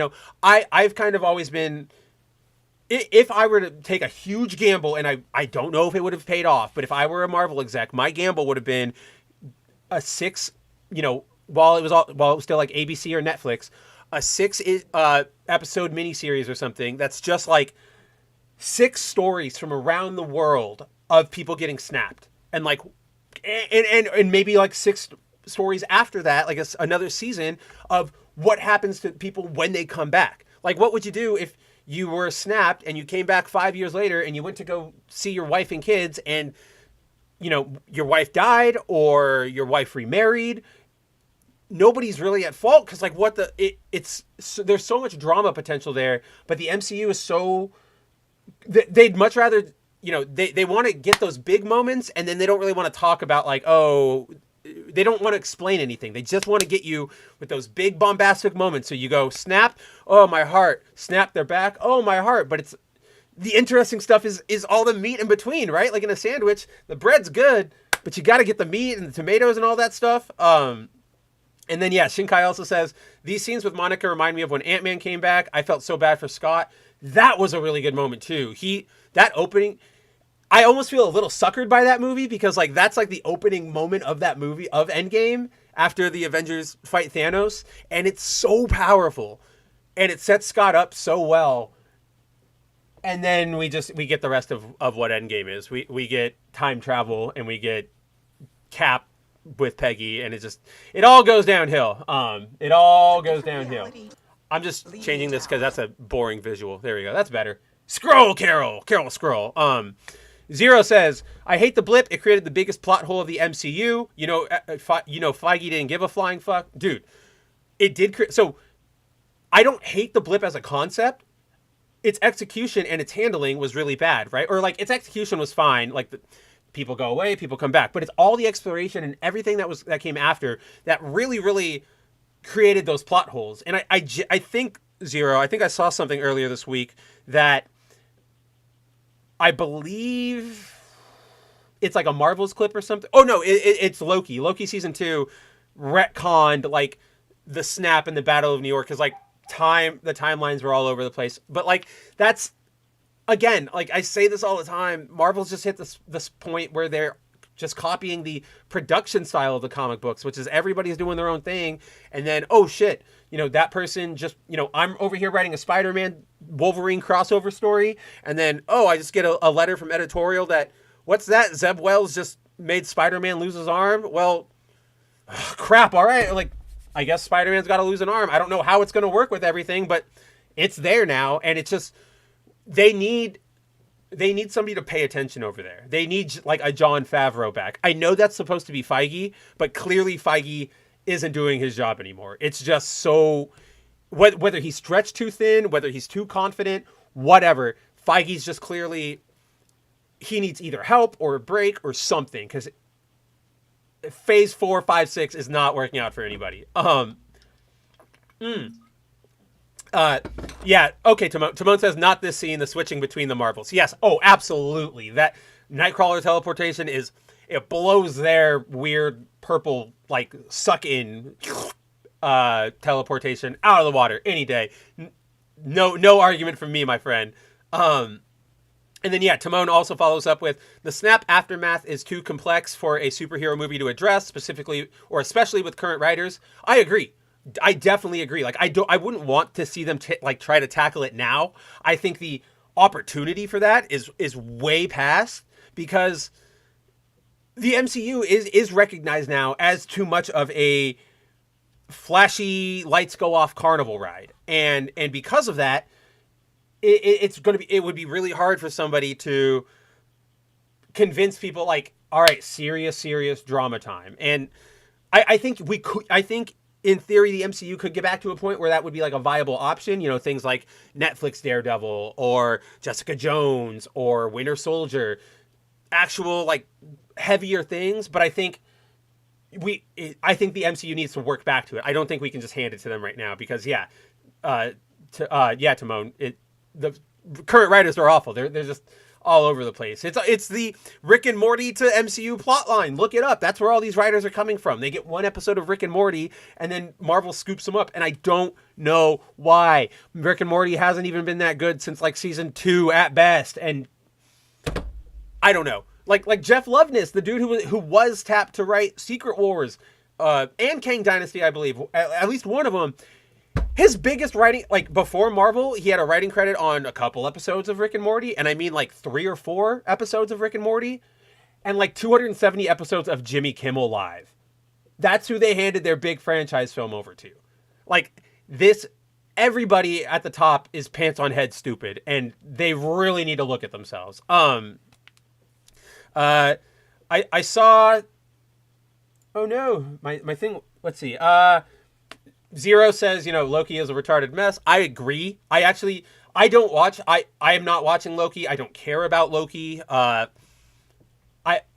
said it before. I really, really like Owen Wilson as an actor. And so I do enjoy, when I have to watch things, I enjoy seeing him, but that's not enjoying the show. You know what I mean? I do really like, oh yeah, it's Owen. Like he's doing his Owen Wilson thing. And then it's just like, but man, it's stuck in here. Like this is where they used Owen. Damn. And yes, to Shinkai's point, like Shinkai says, I actually hated they redeemed Loki, especially so early. I would have liked more evil Loki. So when Loki had the show, I was like, finally, but was so disappointed in it. I think that sentiment is what a lot of people had, my friend, because like, not only did we get to that, I mean, just like look at, like, step back, or what am I trying to say here? Like, look at it from like a bird's eye view, right? Like, not only did we have Loki turn into a hero, but then you killed that Loki, right? With Thanos in Infinity War, which good kill, that's how you use it, like a death, right? And then you specifically bring back this version where he is still very explicitly evil. Like, this is the Loki who 5 seconds before the show starts just got swamped around by Hulk for doing the invasion of New York. And yeah, so like that felt so deliberate. Like, let's get back to some mischief, God. And then just like everything these days, it turned him into sad, sympathetic hero who everybody should feel really bad for. And it sucks. And the other thing about Loki that instantly turned me off of it was I thought we were going to have a genuinely good use of the multiverse timeline concept where Owen Wilson and Loki would be jumping around to different points in history, almost like a Doctor Who, if you will, where it's like, oh, TVA's got a mission here. We got to go back to 1938, and they go back to 38, and it's like, all right, what are we doing here? And it's like, well, there's a symbiote. I like there's a strange substance from a place called Clintar that's attacking the local fair or something like, right? And then they complete that mission and off they go, and then next week they got to go to 1970, and maybe they run into like a very young Professor X. I don't know. Just things like that are what I wanted to see. And you didn't even necessarily have to interact with Marvel or like things. One of my favorite scenes is in the very beginning. I think it might even be episode 1, where Owen Wilson takes Loki to like Pompeii, and Loki's like, "Get out of here! It's gonna blow up!" And Owen Wilson's like, "It happened. Like, you can't stop it. Like, just think. Do you really think you could stop it, Loki? Like, you can't fight humanity." But like that moment, I was like, "Oh, we're gonna get like this is gonna be cool." And then they just went into like So I'm with all of you guys there. I'm not a fan of Loki. Haven't seen a single thing from this season, not even a clip. Like I've seen an animated GIF. I've seen an animated GIF of Miss Minutes having her face like projected on a mannequin, and that is all I know that has happened in Loki season 2. And then, to Hillam, he said a little earlier, I choose the actress. I choose the actress playing Monica Rambeau to be the real Captain Marvel. She loves her role. Look, I agree. She actually, that's the thing. Like, again, you're right there with me, buddy, where those two, Vellani and Paris, give them the torch, because Brie just, it's not working out for her, right? Recast or go in a different direction, because Brie's not happy, fans aren't happy, Marvel's not, I don't know, nobody's working out over there. Also, quick note, quick little white pill, a small dose of a white pill, but things seem to be slowly getting an injection of sanity into them and stuff, because apparently, and I don't know which issue it is, because why would I care about where she's showing up, but a recent issue of a Miss Marvel comic, or a Captain Marvel comic, sorry, the Carol Danvers, brought back her freaking Black Lightning leotard.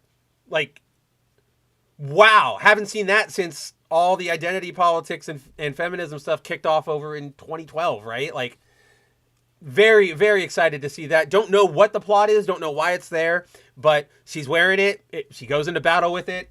Looks great. I'm stoked on that. And then, to Hillam, that's how we got here, is that the MCU tried to put too many eggs in one basket. Especially, like, just look at all their movies. We went from very, very, what is the term? Like, centered character, like, not studies, but, like, stories. Iron Man was about Tony and Tony's struggle, and Obadiah was his enemy, and Pepper was his ally. First Avenger, Cap was the protagonist. He's the hero. His allies are Tommy Lee Jones and Peggy and Howard Stark, and then the bad guys are Hydra and Red Skull, right? But now it's like, okay, let's try and apply that to the Marvels. Main character is Captain Marvel, Miss Marvel, Photon. I don't even remember the format I was doing. Oh, their allies are all of Kamala's family, Nick Fury, the Flurkins, the Skrulls, and they meet, and their enemies are themselves and the Destroyers and the and it's just like, we've gotten too big. We gotta scale this crap back. Like, we gotta not everything needs to end in the world is like the world ending beam, right? I think they're getting small people so they can be more controlling over the work. Oh yeah, absolutely. I mean, if you want, the best proof of that is their approach to directors, right? They go and they get really good directors who've done incredible indie stuff, and then they basically just hire them to yell start or action and cut. And then, because they go, oh, all right, I want to do it like this, this, and this. And they're like, oh, no, we've already, written out the script, and we've already written the action scenes, so you got to play around with what we've already got. And it's just, it's bad. It is all of Marvel Studios is being run by committee currently. And that's why I think they've recognized that, because we got that report from Boris Kitt over at THR where Marvel acknowledged, like, we approach TV really wrong. We need to have showrunners. We need to shoot pilots. We need to have test screenings. We can't just go into production with whatever freaking idea pops into our head. And we'll see. We'll definitely see, won't we? Right? Timon, good for you that you haven't come back to the MCU since Endgame. If it were not my job to watch and like cover and critique and all that crap, that wasn't my job, I probably would not have engaged with. I might have engaged with, or like I would have watched the Guardians. I know that. I definitely know I would have watched the Guardians, and then and Spider-Man, right? I know I would have watched those two. Everything else, I still haven't watched Shang-Chi. I refuse to watch that movie. One, because I know it sucks, and two, screw Simu Liu forever. Like, I hate him. Don't make me get into my Simu Liu stuff. Who got me into my Simu Liu mode? Damn you. Shinkai. Oh, dude, Shinkai. First of all, I love the reference. Shinkai says, I also liked Enchantress in Avengers Earth's Mightiest Hero. I loved her, but Sylvia being a pseudo-Enchantress and female Loki just... First of all, yes, Avengers Earth's Mightiest Hero always... Like, every version of the characters in that show is, like, the best version of that character. They just nailed it. Earth's Mightiest Heroes is so good. And they get to do that thing I was talking about a couple weeks ago where, because they're, sort of... What's the right term? Like, they're creating their own continuity, right? They're able to pull from like all of Marvel history and give these like, and make events like the Skrull War and Civil War and New Avengers and Secret Invasion, like make them all work in a sensible flowing progression, if that makes any sense. Like because they have they already know what to do. Like the story's finished. They know how they can make changes. I don't know. They've got all the facts. It's great. I love Earth's Mightiest Hero. And yeah, I thought it was really weird that like they were setting Sylvie up to be like an enchantress, but then never really capitalized on that. I don't know. I genuinely thought when we first saw her, she was going to be an enchantress, like Loki, but her dimension. In her dimension, Loki is Enchantress or something. Whatever. But yes, she's totally got a missed opportunity there. Hey, Volume Dealer, what's going on? Sylvie's haircut in season 2 is dreadful. No idea. Let's see if I can pull up a picture of her. Sylvie season 2. Oh, dude. Whoa, that. Oh no. Oh no. Oh no. She's got the art house, like the art house mullet. That's what it is, right? Like I know the girls with this hair. These girls go to Coachella, right? Like, look, obviously, I'm sure this will come as no surprise to anybody, but obviously, in my real life, I clearly am some level of extroverted hipster. So I would go, when I was younger, I would go out to like bars and concerts and stuff, especially because I'm a musician. And it's just like, I've seen these girls. I know these girls. She's going to bum a smoke off of you, flirt with you for the next like 3 hours, and then get a text message from a friend that something is going wrong, some big piece of drama. And she's going to spend the rest of the night obsessed over that and posting about it on her Instagram story in a big, long, like, black screen box of text. I know these girls. Like, you're right, Volume Dealer. That's really bad.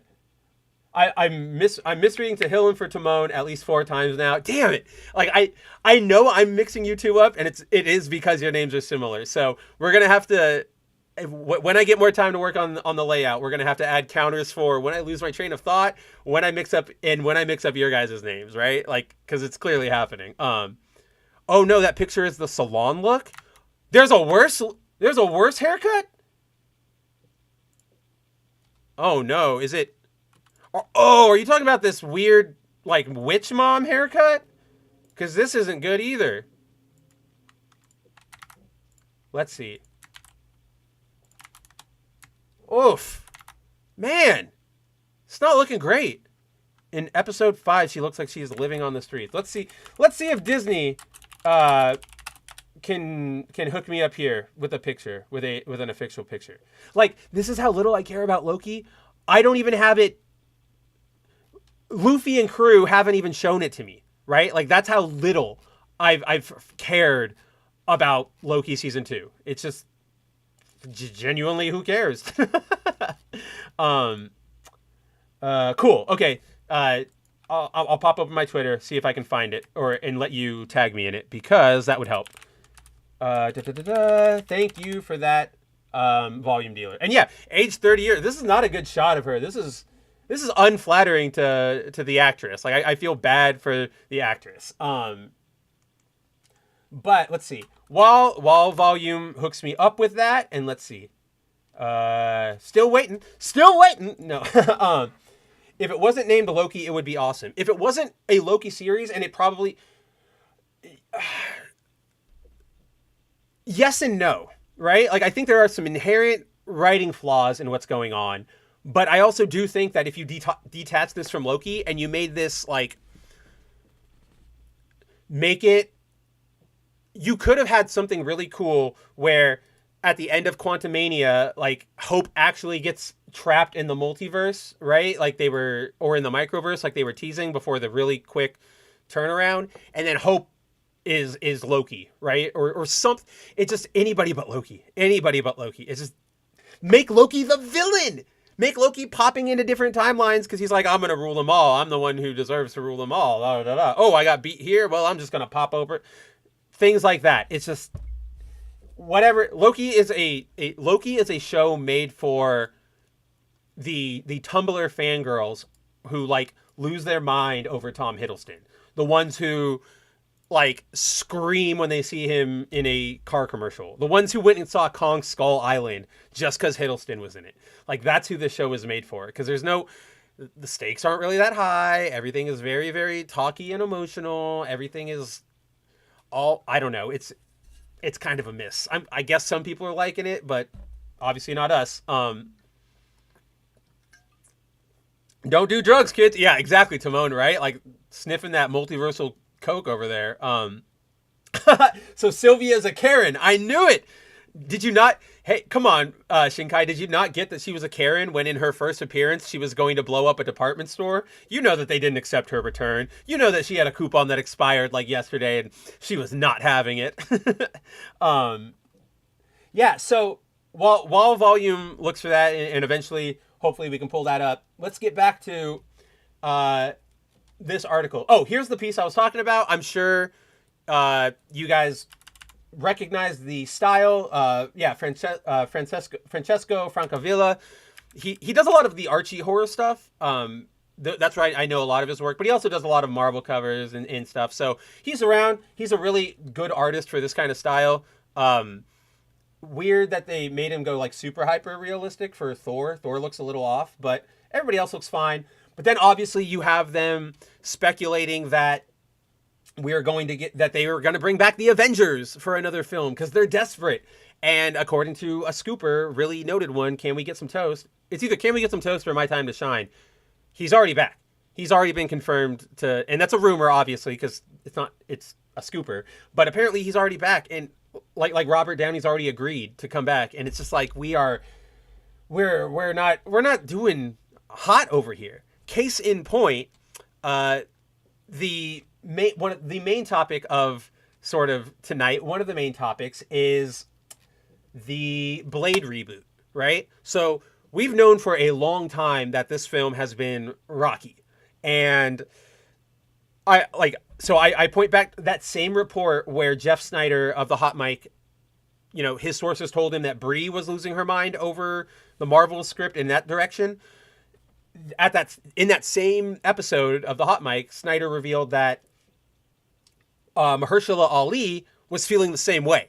He was not happy with Blade. He was seeing that it was just terrible. He was angry. Like, he was visibly angry, telling people, like, I want a better script. We've had scoops for months that the Blade movie has been going through reshoots, reworkings. At one point, the script was like 90 pages long, and it would have come in at like barely at that 90 or that 80-minute mark for movie classification, right? Then we got updates that the film was being oriented to be almost a YA adventure based on Blade's daughter. Like she was going to be introduced. Like we would get Blade, but then Blade would also be introduced. There it is. There it is. Wait, that's not. Which, where'd you send it? You said you sent it. I don't see it anywhere yet. Oh, there it is. Oh, man.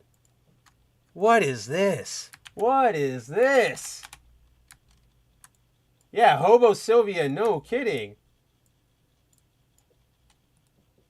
Like, see, that this proves my point that she's even more one of those girls. Like, she's literally sitting in a freaking vinyl record shop, just listening to music. And, like, don't get me wrong, I would do that. That seems like a really cool activity. But it's also like, I know these girls. I know these art girls. So yeah, no kidding there, Volume Dealer. This is.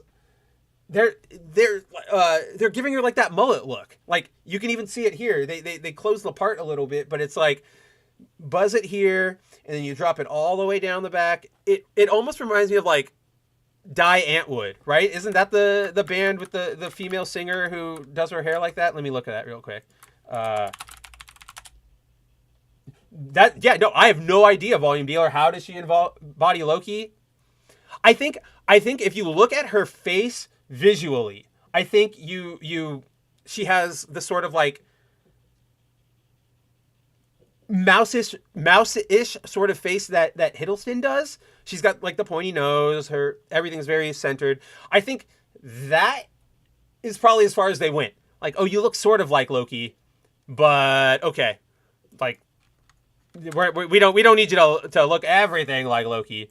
But yeah, see, that haircut reminds me, it's the, I mean, this is a little more extreme, but it's the Die Antwood haircut, right? Like, it's not even the lobotomy cut. It's the Die Antwood cut. It just doesn't look great. The only reason it works on the Die Antwood lady is because she like owns it. Like it's part of the act. It's part of the scene. Like, I don't know. Like it doesn't look good, but it works for like the art sense for Die Antwood. For Marvel, this is just. I also don't really like how a lot of Sylvie's arc, from what I've gathered, is about her like being a consumer and how much like that's great for her life. I don't know if I'm liking that message. She doesn't even act like a Loki. No, she acts like an enchantress, right? Like it's part of me has to believe that she was going to be enchantress at some point, and then somebody threw in something. I would. When I die and I get to heaven, I'm going to be like, can I please see all the development notes for this, God? Like, please, can I spend the first 100 years of my afterlife just looking at how this all went bad and charting it out? And then I can make a YouTube channel in heaven, HeavenTube, and I can tell you guys all about it. Don't worry about it. And yes, the South Africa look Rockstar. That's it. That's a really good approximation of it, Volume. So back to Blade. Obviously, where did I leave off? Yeah. So at one point Blade was bad, then it was too thin, and then we got a rumor that it was definitely being oriented up, being set up to be a film about Blade's daughter. Essentially, we would get Blade, but the film would revolve around him discovering he has a daughter, saving her, and then her being set up as the next hunter, the next daywalker, right? Like, that was what all the scripts previously said. So, or rumors, sorry. That's what all the rumors said that the film was shaping up to be. So in Siegel's expose for Variety, she actually touches upon Blade, and she tells us this. So, quote, as public criticism mounts, Feige is pulling the plug on scripts and projects that aren't working. Case in point, the Blade reboot. With Mahershala Ali signed on for the eponymous role of a vampire, things looked promising for a 2023 release date. But the project has gone through at least 5 writers, 2 directors, and 1 shutdown 6 weeks before production. And that was strike related, just for anybody curious. One person familiar with the script permutation says the story at one point morphed into a narrative led by women and filled with life lessons. Blade was relegated to the 4th lead, and a bizarre idea considering that the studio had 2-time Oscar winner Ali on board. So obviously, Siegel drops this a lot. Like, how can we not go, wow, this is basically confirmation of all the scoops we've seen before? In that, following that, this being published, this getting out there, people getting to read it. I gotta find the right article here. We had pushback from one of the writers who had worked on the script at one point. Nobody's exactly sure where in the order he was, like which order of writer he was, but Michael Starbury came out on Twitter the other day after, like, following all of this, and he basically said, quote, "I worked on a draft of this before the strike. Never saw a version where Blade was fourth lead or it was a, quote, narrative led by women and filled with life lessons, end quote. But I suppose a lot could have happened since I had anything to do with it. He was in 99% of the scripts I was part of." And he follows it up. Whatever's going on with Blade, whatever he wishes the best. Yeah, and then here's the follow-up I was looking for. Press for, or like this user, the real Jay Quinton says, if Blade isn't about Blade, why would we watch it? Starbury pushes back. He was in almost every scene when I was involved. I don't know what happened, but I'll just say I seriously doubt he was ever the fourth lead in any draft. So that was the counter narrative that popped up regarding Blade, which, okay, let's hear him out. He worked on the movie, and maybe there's something to it. We then got another follow-up to that angle from the aforementioned Jeff Snyder, who on last night's episode of the Hot Mic live show that he does with film critic John Rocha, he explained that, where is the exact quote? So he pushed back, he pushed back on it being, on that description being 100% accurate, and he actually detailed, where was it?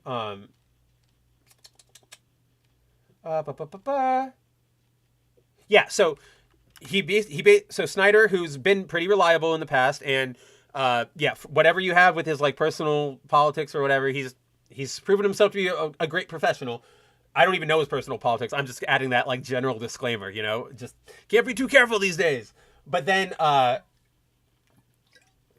Snyder informed his co-host Rocha. He said, quote, "There was pushback among his sources that it wasn't necessarily going to be 3 women in Blade. Yes, there were drafts where I think that there were strong female characters. You could call them lead characters in a sense. What is a lead and where do we draw the line? But I think in those drafts, Blade was still very much a lead character. I don't think he was relegated to the fourth lead or that the focus was on anywhere but Blade, but maybe it was Blade and, 2 strong female characters or whatever it was." Yeah, so I think that there's, truth to that element, but does that make sense to anybody that someone would get hired to write a Blade movie and Blade would be the fourth character? I kind of had to go with Starbury on this, especially if he's seen all the drafts, right? I don't know which writer he was in the process. I think that they're at number 6 right now, so I don't know if he was 3, 4, or 5. But yeah, it just seems a little far-fetched and a little outlandish, but I don't know. I don't have Tatiana's sources. So, here's what made me really take an interest in this Blade narrative, right? Because otherwise it would just be a he said, she said, whatever. There is, specifically, in talking, where was that? Where I gotta find the right article on it, because the scoop, there it is. One of the past scoops actually sort of lines up with this talk of Blade being a fourth lead. So, yeah, let's start there. Blade being a fourth lead makes sense because according to this, a past leak, who was this one by? This one was by, it was on 4chan, it was on the TV board. But essentially, this draft, or this rumor claimed that Blade would obviously be teaming up with his daughter, but also an established character who's been in the comics for a long time, but obviously, I give that disclaimer because I don't think, or let me restart. It's going to be Blade's daughter, and he'll be teaming up with his daughter and Rachel Helsing, who was the great granddaughter of Van Helsing. She's been in the comics forever. She is not a gender swap. She's an established character, but clearly chosen for identity politics reasons, right? Because there are 4 million other more relevant characters you could put in a Marvel supernatural movie. Just Jennifer Cale, I think she's even gonna be in it, or she's gonna be in something, and she's right there. I don't know, but she's getting raised. blah, blah, blah, blah, blah. I'm getting ahead of myself. So, with that, so you have Danielle Brooks, you have Rachel Van Helsing, and then we know that Mia Goth is going to is like there's so much buzz surrounding Mia Goth, not only coming off of X and all that, like X and Pearl, but then her coming into the MCU and getting this role and kind of saving the movie. Like, there's a lot of hype around her. I can see her being given sort of that reverence, right, in the movie. I can see a lot of people, what's the term? I can see her being considered a lead character. I can see a lot of the focus being on her. Now, what makes me think Siegel's read of the script and all these leaks about it being very, very female oriented is the fact that if you look at what Starbury's saying, if you look at what Snyder's saying, their pushbacks are very subjective. You know, like, here, let's take a look at Starbury, where where's his tweet? Like right here, you know, I don't know what happened, but I'll just say I seriously doubt he was ever the fourth lead in any draft because he was in almost any scene I was involved, or in which I was involved. Where is this other? And then Snyder, obviously, he said he had that little caveat he gave Rocha about like what qualifies as a lead. You know, yes, there were drafts where I think that there were strong lead characters. You could call them leads. You know, what is a lead? Where do we draw the line? But I think in those drafts, Blade was still very much a lead character. I think all the defense is being very subjective in that they're saying, oh, Blade was there, right? Like Starbury in particular, he's saying, oh, Blade was in every scene. Okay, that's great. But what was he doing in those scenes? Was he doing anything? Was he standing there? Was he getting talked down to? Like, the defenses leave too many questions to just be believed right off the bat. And to me, it just seems like a lot of people are battling over semantics over what you would consider a lead character. Are they in every scene? Do they have a big role? Like, these are the things that are being debated, but I think everybody's missing the actual point, which is, like, it's a Blade movie. It should be about Blade. Blade should be the focus. If you want to have other leads that are women, like to me, if this is all subjective arguing over semantics, it's worrying that so many people would come away from Blade. If it is truly a Blade movie and he is there and the others are just sort of relegated to the background, it's worrying that so many people have come away from Blade going, it is a movie where Blade is a fourth lead. And notice how nobody's really disputing that female leads were playing into it, which is just that's what really caught my attention with this Blade story. I really, really feel that this movie is currently in a state of disaster, that I don't know how to save it. You really need to bring out the big guns, bring out the money, bring in whoever you need to get you a good vampire killer story that focuses on Blade, right? Because this is what's so stupid is that you say, oh, Blade, who is one of those characters who is more well known to the public thanks to his movies, right? And the movie is not half bad. Blade 2 especially is fantastic. But in these moments you have oh my gosh. Oh, you have Marvel going, oh yeah, Blade's coming to the MCU. You all know Blade. Isn't Blade cool? Like, yeah, you want to see more Blade? Woo! And then when he gets here, the first thing you do with him is say, okay, Blade, give up all your equipment, give up all your roles, give it all up to your daughter. That's the direction we're going in now. So would Blade even be like, what are we doing here? And again, on my point about Teyana Paris and Iman Vellani, I feel bad for Mahershala. Mahershala fucking rules. He's a great actor. He's just the best. And like, go watch Luke Cage. He kills it. He just gives the stone coldest performance of all time. And they're wasting him. And that is such good casting for Blade. It is just, to me, it's a casting that's so perfect that it's on par with like Taylor Swift as Dazzler to me, or RDJ as Tony, or like it's it makes so much sense, and you're wasting it. You're wasting all of this opportunity for what? For literally what? Nobody was anybody really clamoring for representation from Blade? I don't know. It just, and if I want to get really out there, and I mean, I'm just gonna keep it brief. It's like, what is this? I feel bad for like black male comic book fans who, you know, they always, admittedly, they don't have as many characters as like other races. Obviously, there's nothing. It's just the way it is, right? And you had Blade, who's an awesome guy, and now you get him back, and he's just being shafted.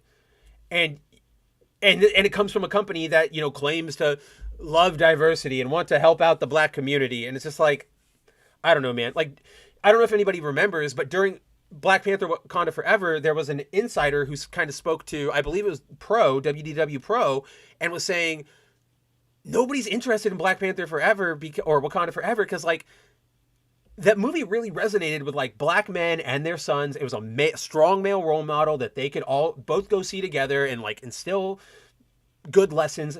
And that's gone now because it's Shuri and they don't care.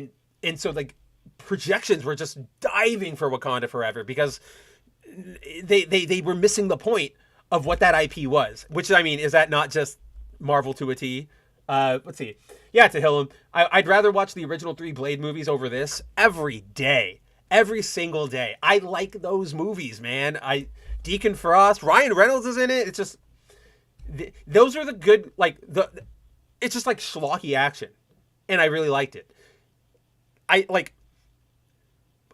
If anybody saw Black Adam earlier this year, I regularly talk about how Black Adam feels like an old school 2000s comic book movie because it is just so, like, it just does its thing. It kind of unabashedly does its thing. At least until, like, when it's just him. When the Justice Society shows up, it turns just full comic booky or whatever. But when it was just Black Adam, it really had that feeling of, like, you're centered on one character. He's going to do what he's going to do, and you're going to go along for the ride with him, right? And it doesn't matter if you get mad about it on Twitter or whatever. Like, this is the character we're going to go forward with. And it just doesn't feel like that anymore. And then, yeah, Shinkai. So it's a Blade movie where Blade would be a featuring role. Like, I don't even know if featuring probably is the nicest way to put it, Shinkai. I would almost put, like, supporting lead. I believe that's the term. Because, like, you got, like, Danielle's obviously is who they're pushing as the lead. And then you got Rachel. And then you got Mia. It's just too much. And, like, I'd be fine if the other lead was Mia Goth. Because then that's, like, obviously, it's the dichotomy. They're battling back and forth. Hero, villain, blah, blah, blah. Fine. But that's not what they're doing. They're doing a whole rigmarole about giving up the legacy to Blade's daughter.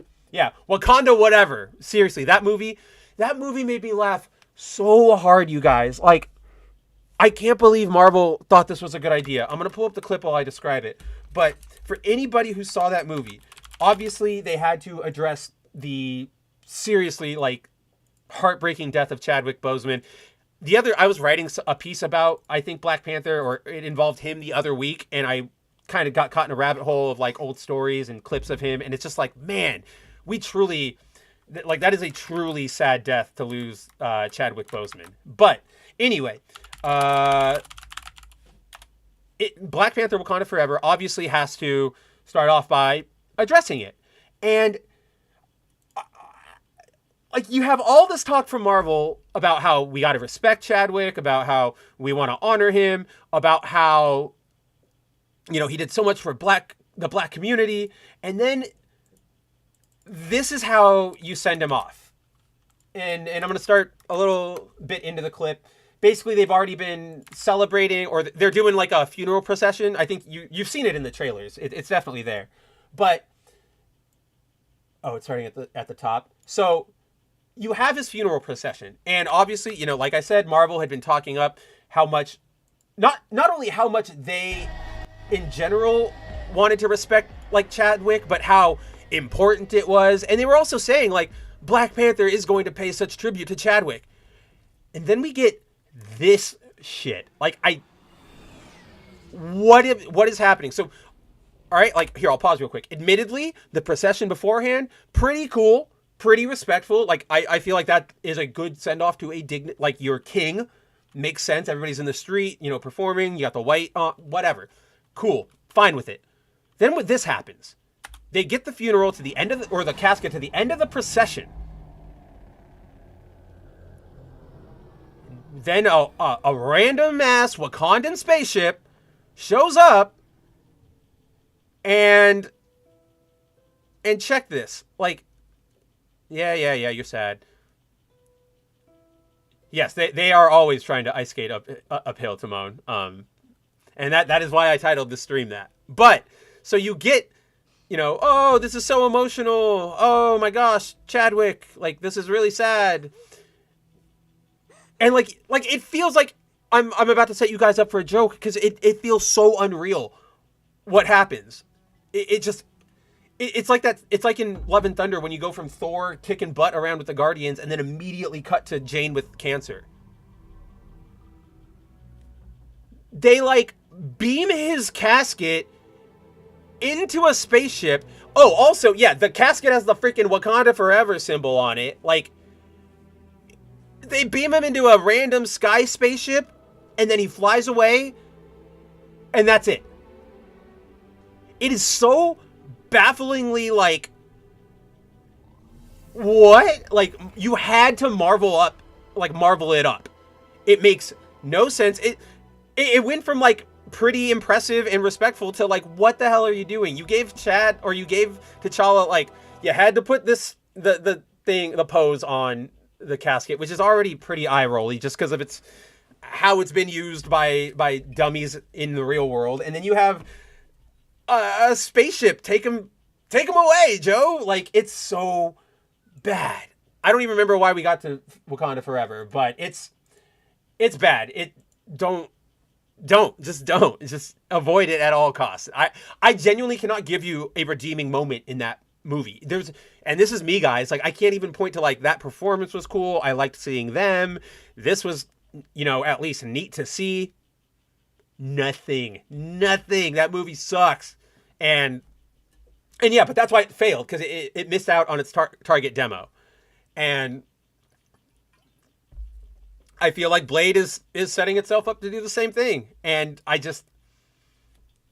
who knows at this point? With Marvel, you're at rock bottom, and it's just a matter of like, will you ever get better? I don't know, but we'll see. That's all I can really say about that. But I really don't think things are going to get better because of our final topic of the night. Where's John's article on it? Echo, the series literally nobody asked for. Sorry, that pause was because I saw Shinkai's comment. A simple vibranium tomb would have been enough if you wanted to marvel it up. They jumped the shark with the spaceship.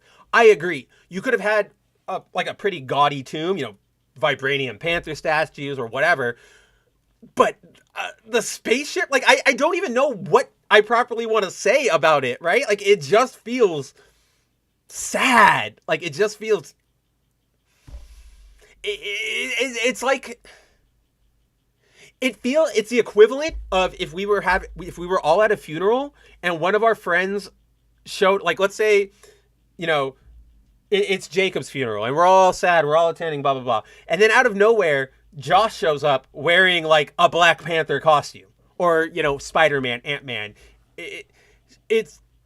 He's being respectful, I get. Like, you missed, like, I can see where the connection was, but also, dude, you missed hard. Like, this was not the right venue for it. Like, it's so inappropriate. Hey, dude, Enigma, what's up? Enigma, dude, if you want to play some Halo, like, so first of all, for anybody, I love this guy. Enigma's been my friend since I was like 12. Like, he's been such a homie.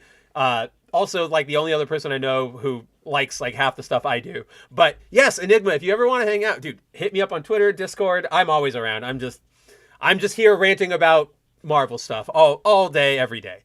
But like, we have all of this disaster happening around Marvel. And then they decide to finally move forward with Echo, the Disney Plus solo series about a hero who is deaf, has one leg, and no real superpowers. But put an asterisk to that last point. because there's something I'm going to get to that I want to talk to you guys about that I don't really think anybody's covered yet. And I unfortunately will not have the time to get to for Bounding until Monday. But so earlier today, we were presented with this awful trailer. Volume Dealer says the only thing that's going to turn the ship around is Peltz's hostile takeover. I know. Like, I'm kind of really interested in this blood sport right now because, like, the Perlmutter, the Pelt stuff, I don't want to talk about it too much because I'm not fully versed in, like, everything that's happening, like John and Pro are, but absolutely, do not Enigma. Yeah, like, Pro and John and, like, Script Doctor, like, and Jonas, they all have, like, a good reading of the business handle of the Pelt stuff. I'd refer you to them. I just know that I'm sitting here with, like, not bated breath, but, like, real interest, just because we're, like, it's the Thanos moment, right? Like Perlmutter and Peltz saw Disney dying. They saw Chapek come in and kill it more. They saw Iger come back and kill it more. And so Perlmutter and Peltz put their shares into the Infinity Gauntlet, and they went, oh, I guess I'll do it myself. But earlier today, in attempting to build some sort of hype for this sinking ship, we got our first trailer for Echo, which we can go through it. If Marvel dings me, Marvel dings me. It's not like I'm monetized or anything. Perlmutter and Peltz are, like, connected. They're, like, I think, like, Perlmutter's going to give his shares to Pelt. Again, it's something like that. I know Perlmutter's here. He's involved. So is Peltz. Check out Bounding into Comics if you want to know more.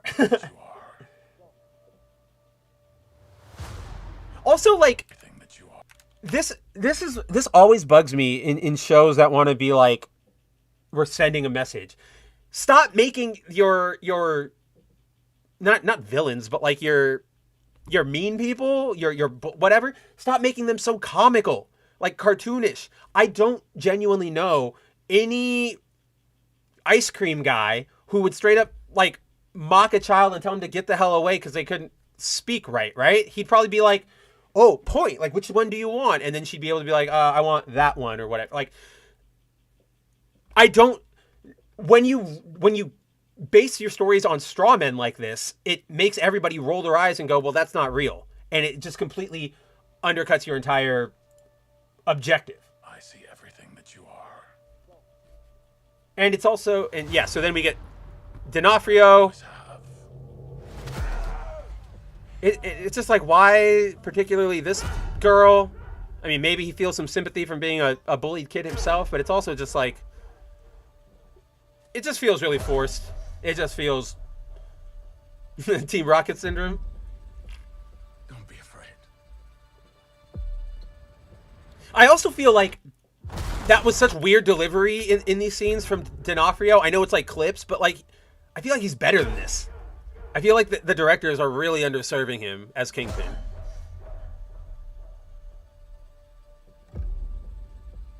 Don't be afraid. I don't know, right? Like, it doesn't feel like the D'Onofrio Kingpin we know.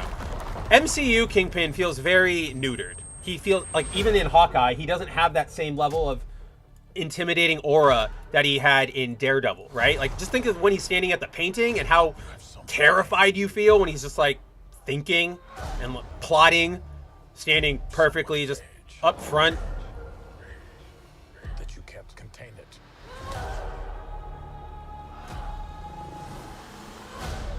And it's like, this is not an unusual sort of whatchamacallit, like, take or, like, origin for a character. Like, you know, he gets adopted by somebody else, raised to be a criminal, blah blah blah.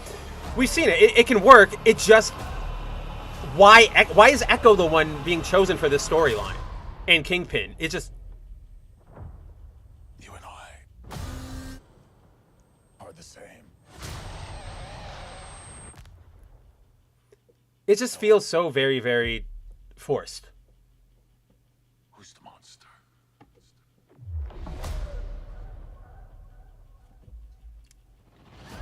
It doesn't even end on, like, an exciting musical sting. It just ends on, like, a But, so that's Echo. It looks completely awful. It's just, yeah. I mean, like, so Timon says the Kingpin is the king. This is a thug's job.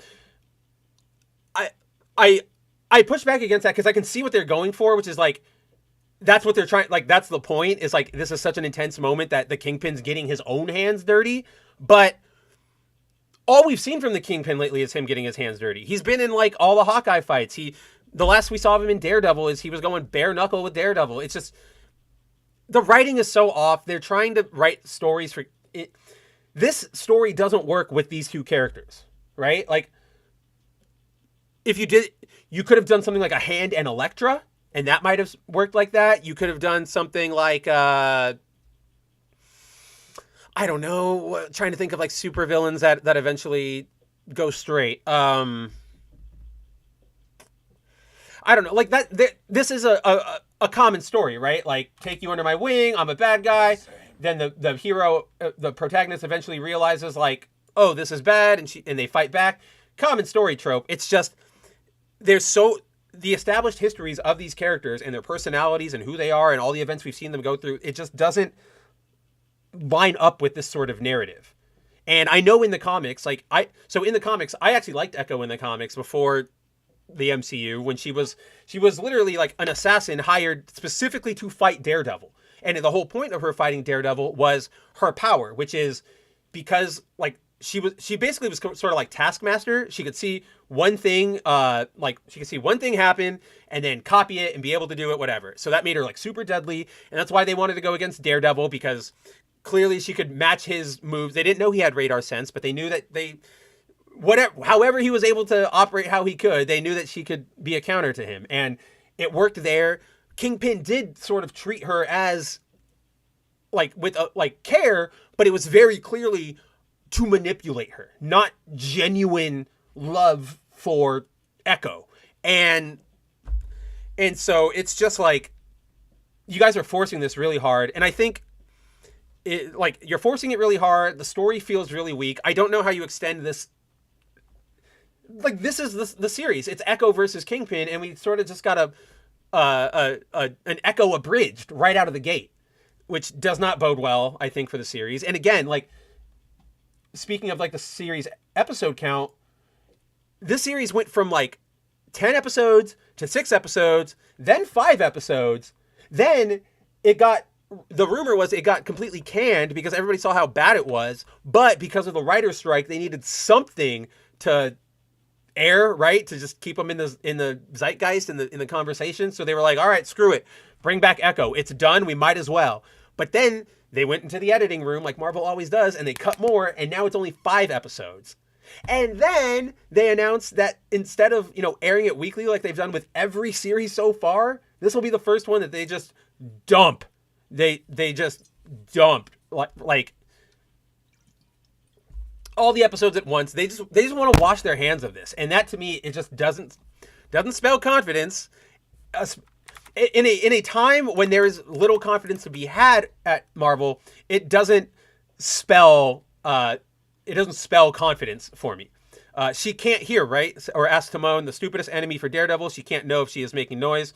Yes, that was her thing, is that she's deaf, he's blind. That was sort of the parallel. If you go read those original comics, it sort of works because they play into the superhero-ness of it, but it's not working here in the MCU. It just isn't.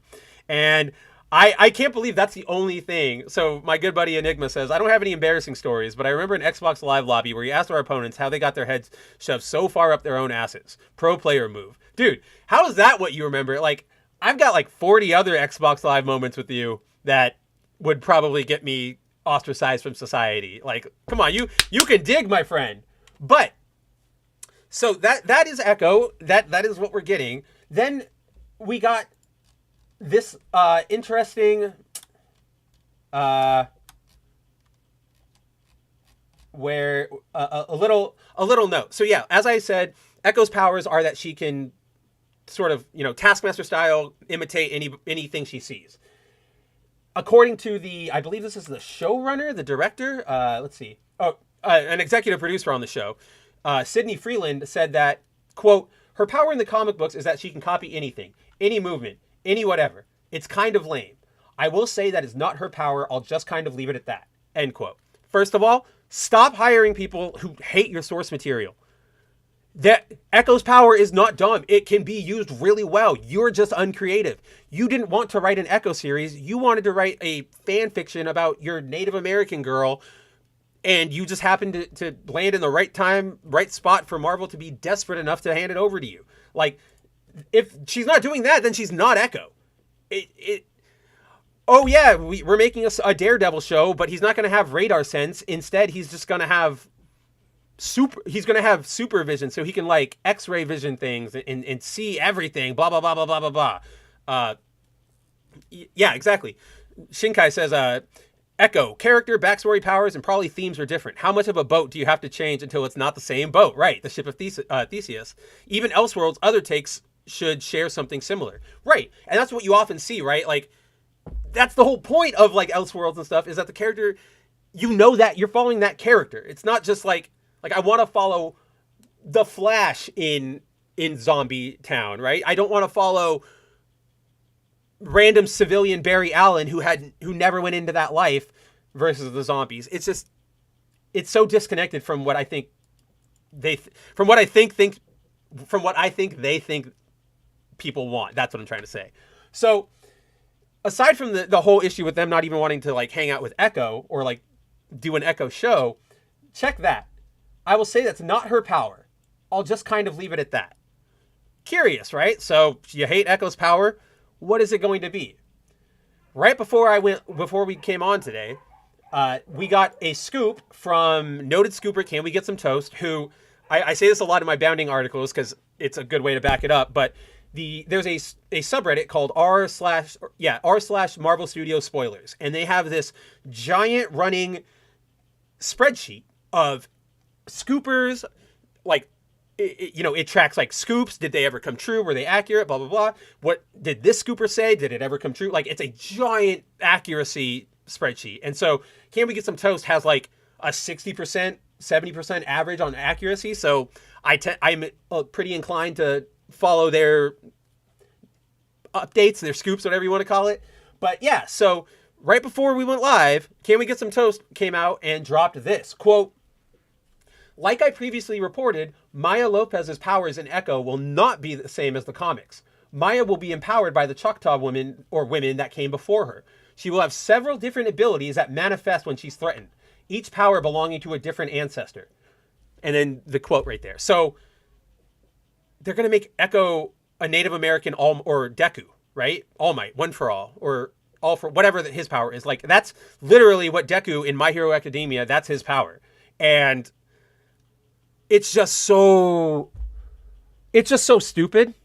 Echo already had a really great power set, and now you're trying to turn her into Kamen Rider Decade, right? Like, I straight up expect her to have just like the Choctaw women on her chest with like, and then one on her head, and just slot them in all the time to change her powers up. It's so, like, I like the power. It's just so sad because it's like the cynic in me can clearly see through the veneer of like, is it creative? I'm cynical because it's clearly like, oh, we wanted to give her this, we wanted to lean on her heritage. We wanted to get that representation out there. So now we're going to have a character who talks to her ancestors. And it's just like, you didn't want to write Echo. And it blows my mind, guys. Like, it genuinely blows my mind because, we're getting all of this crap with Echo, and what am I trying to say? What if, while like literally,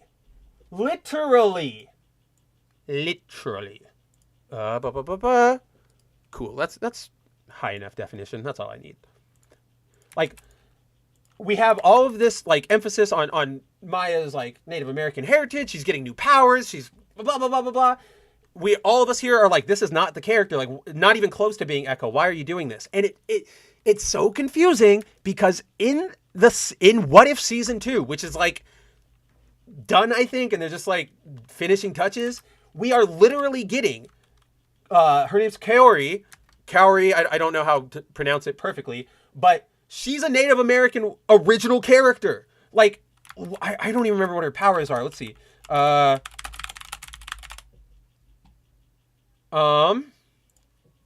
Yeah, so here's Marvel's like official announcement of her. Yeah, so Kaori, she's part of the, I don't know, one of the tribes. I'm so bad at pronouncing tribe names, guys. Oh, she's a Mohawk. All right. Where is her powers? Does it not?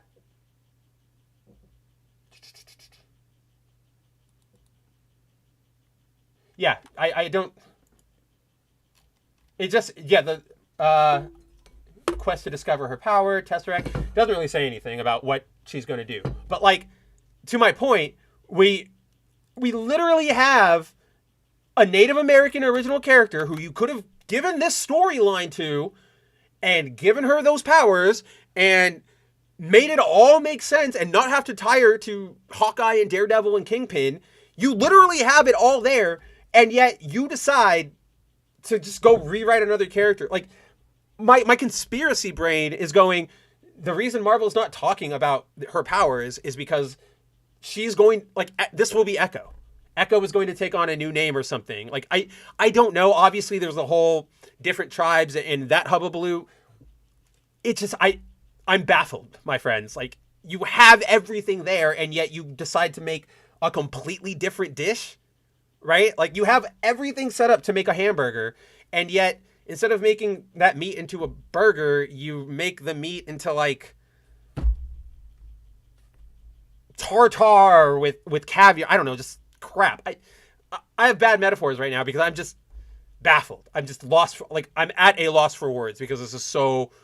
Yeah, it is the Land of the Lakes woman, and it's not even like it's just bad, guys. It's What If isn't that exciting anyway, so I don't know. Like, genuinely, that's just where I am with this. Echo is going to be just the biggest. I am so excited for the numbers for this. And you know what I'm even more excited for? I am genuinely excited for our boy Society Reviews, Jacob. I know he's going to want to, he's going to watch this show. He's going to review all the episodes. And as much as I hate him for the fact that he made me watch all of She-Hulk and go along on that adventure with him because I had to edit those reviews, I'm a little excited to go on the Echo trip with him. I'm a little excited to go on this rabbit hole because I know that Jacob will at least make it fun. And this clearly needs some fun. Am I right? Yeah, Kaori's going to learn how to fight with all the colors of the... Oh, I closed her. With all the colors of the wind. That'll be her power. She'll use the Tesseract to view the blue corn moon. Or ask the grinning bobcats why they grin. Okay, so Volume actually says he liked most of What If. Infinity Ultron made me go bonkers. I will give you this caveat. I did like Infinity Ultron as, like, that was a cool concept that was then ruined by Loki because it's like, how do the Infinity Stones work if they're not in their dimension? Blah, blah, blah, blah, blah, blah, blah, blah, blah, blah, blah, blah.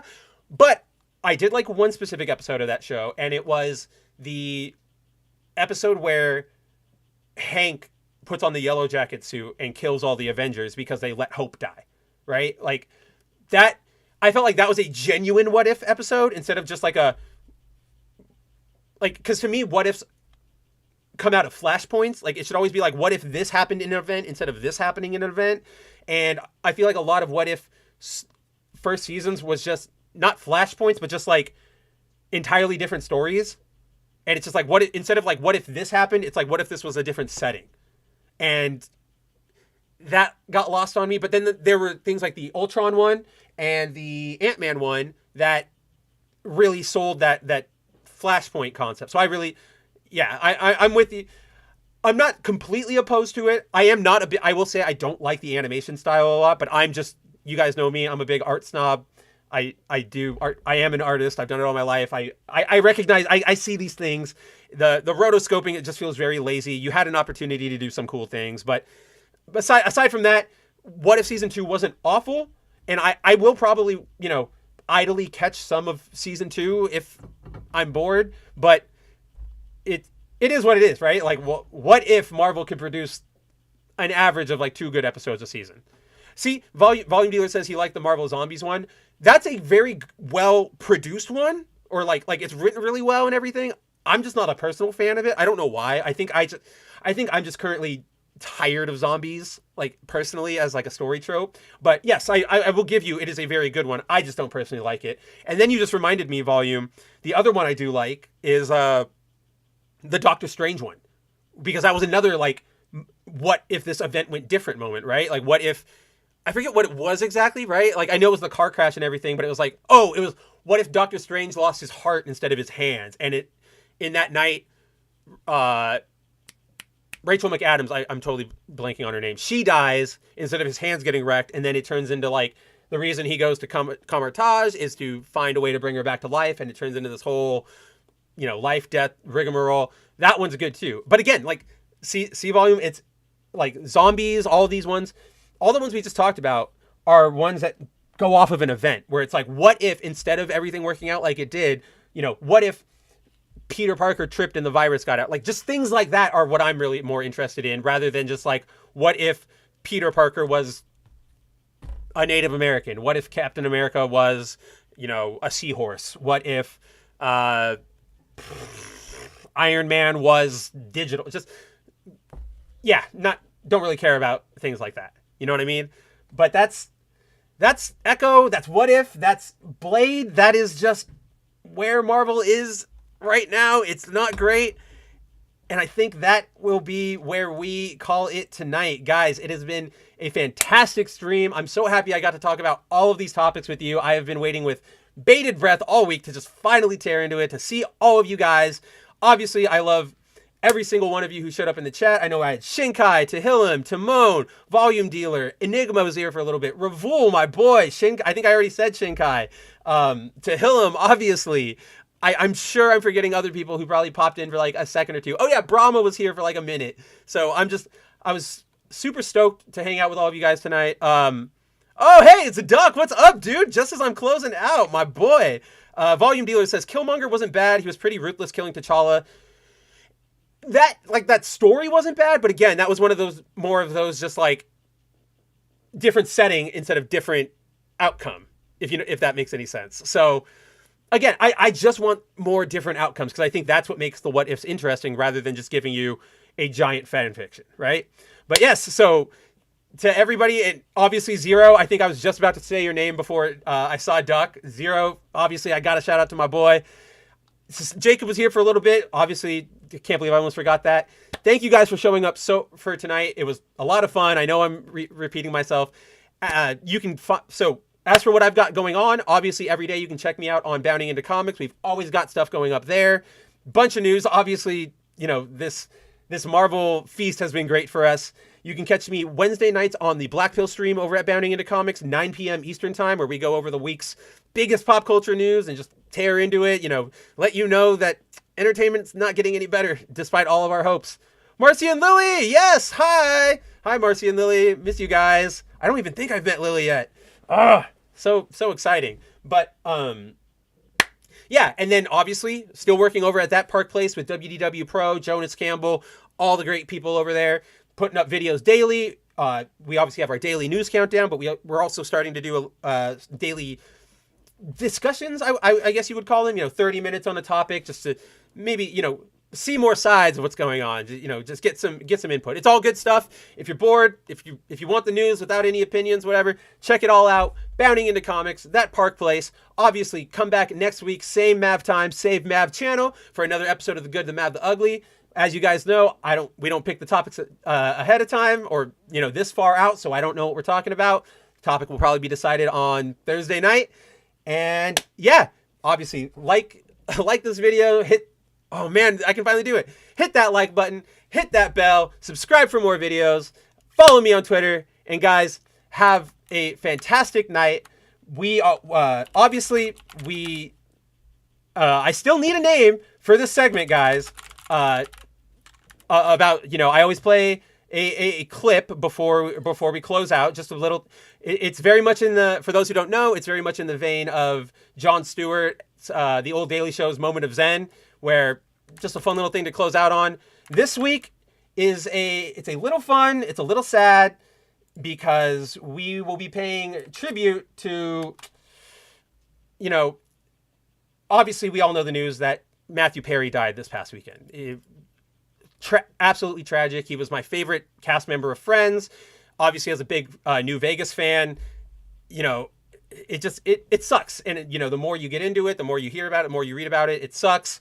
And so I think in keeping with the themes and of what we do here and honoring him, I think, you know, let's close out tonight with one last run from Chandler himself talking about a very, very, very important topic. Why isn't it Spider-Man?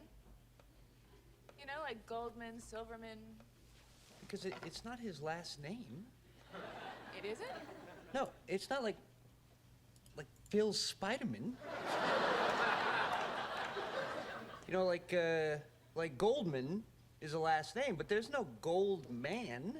Oh, okay. There should be a gold man.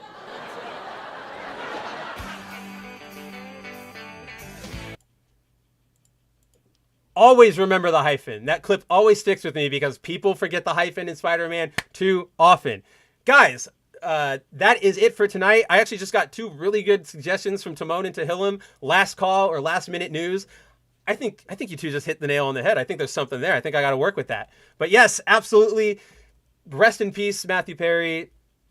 Go watch some Friends episodes. Hug your loved ones tight. And you know what? Until next week, take it easy.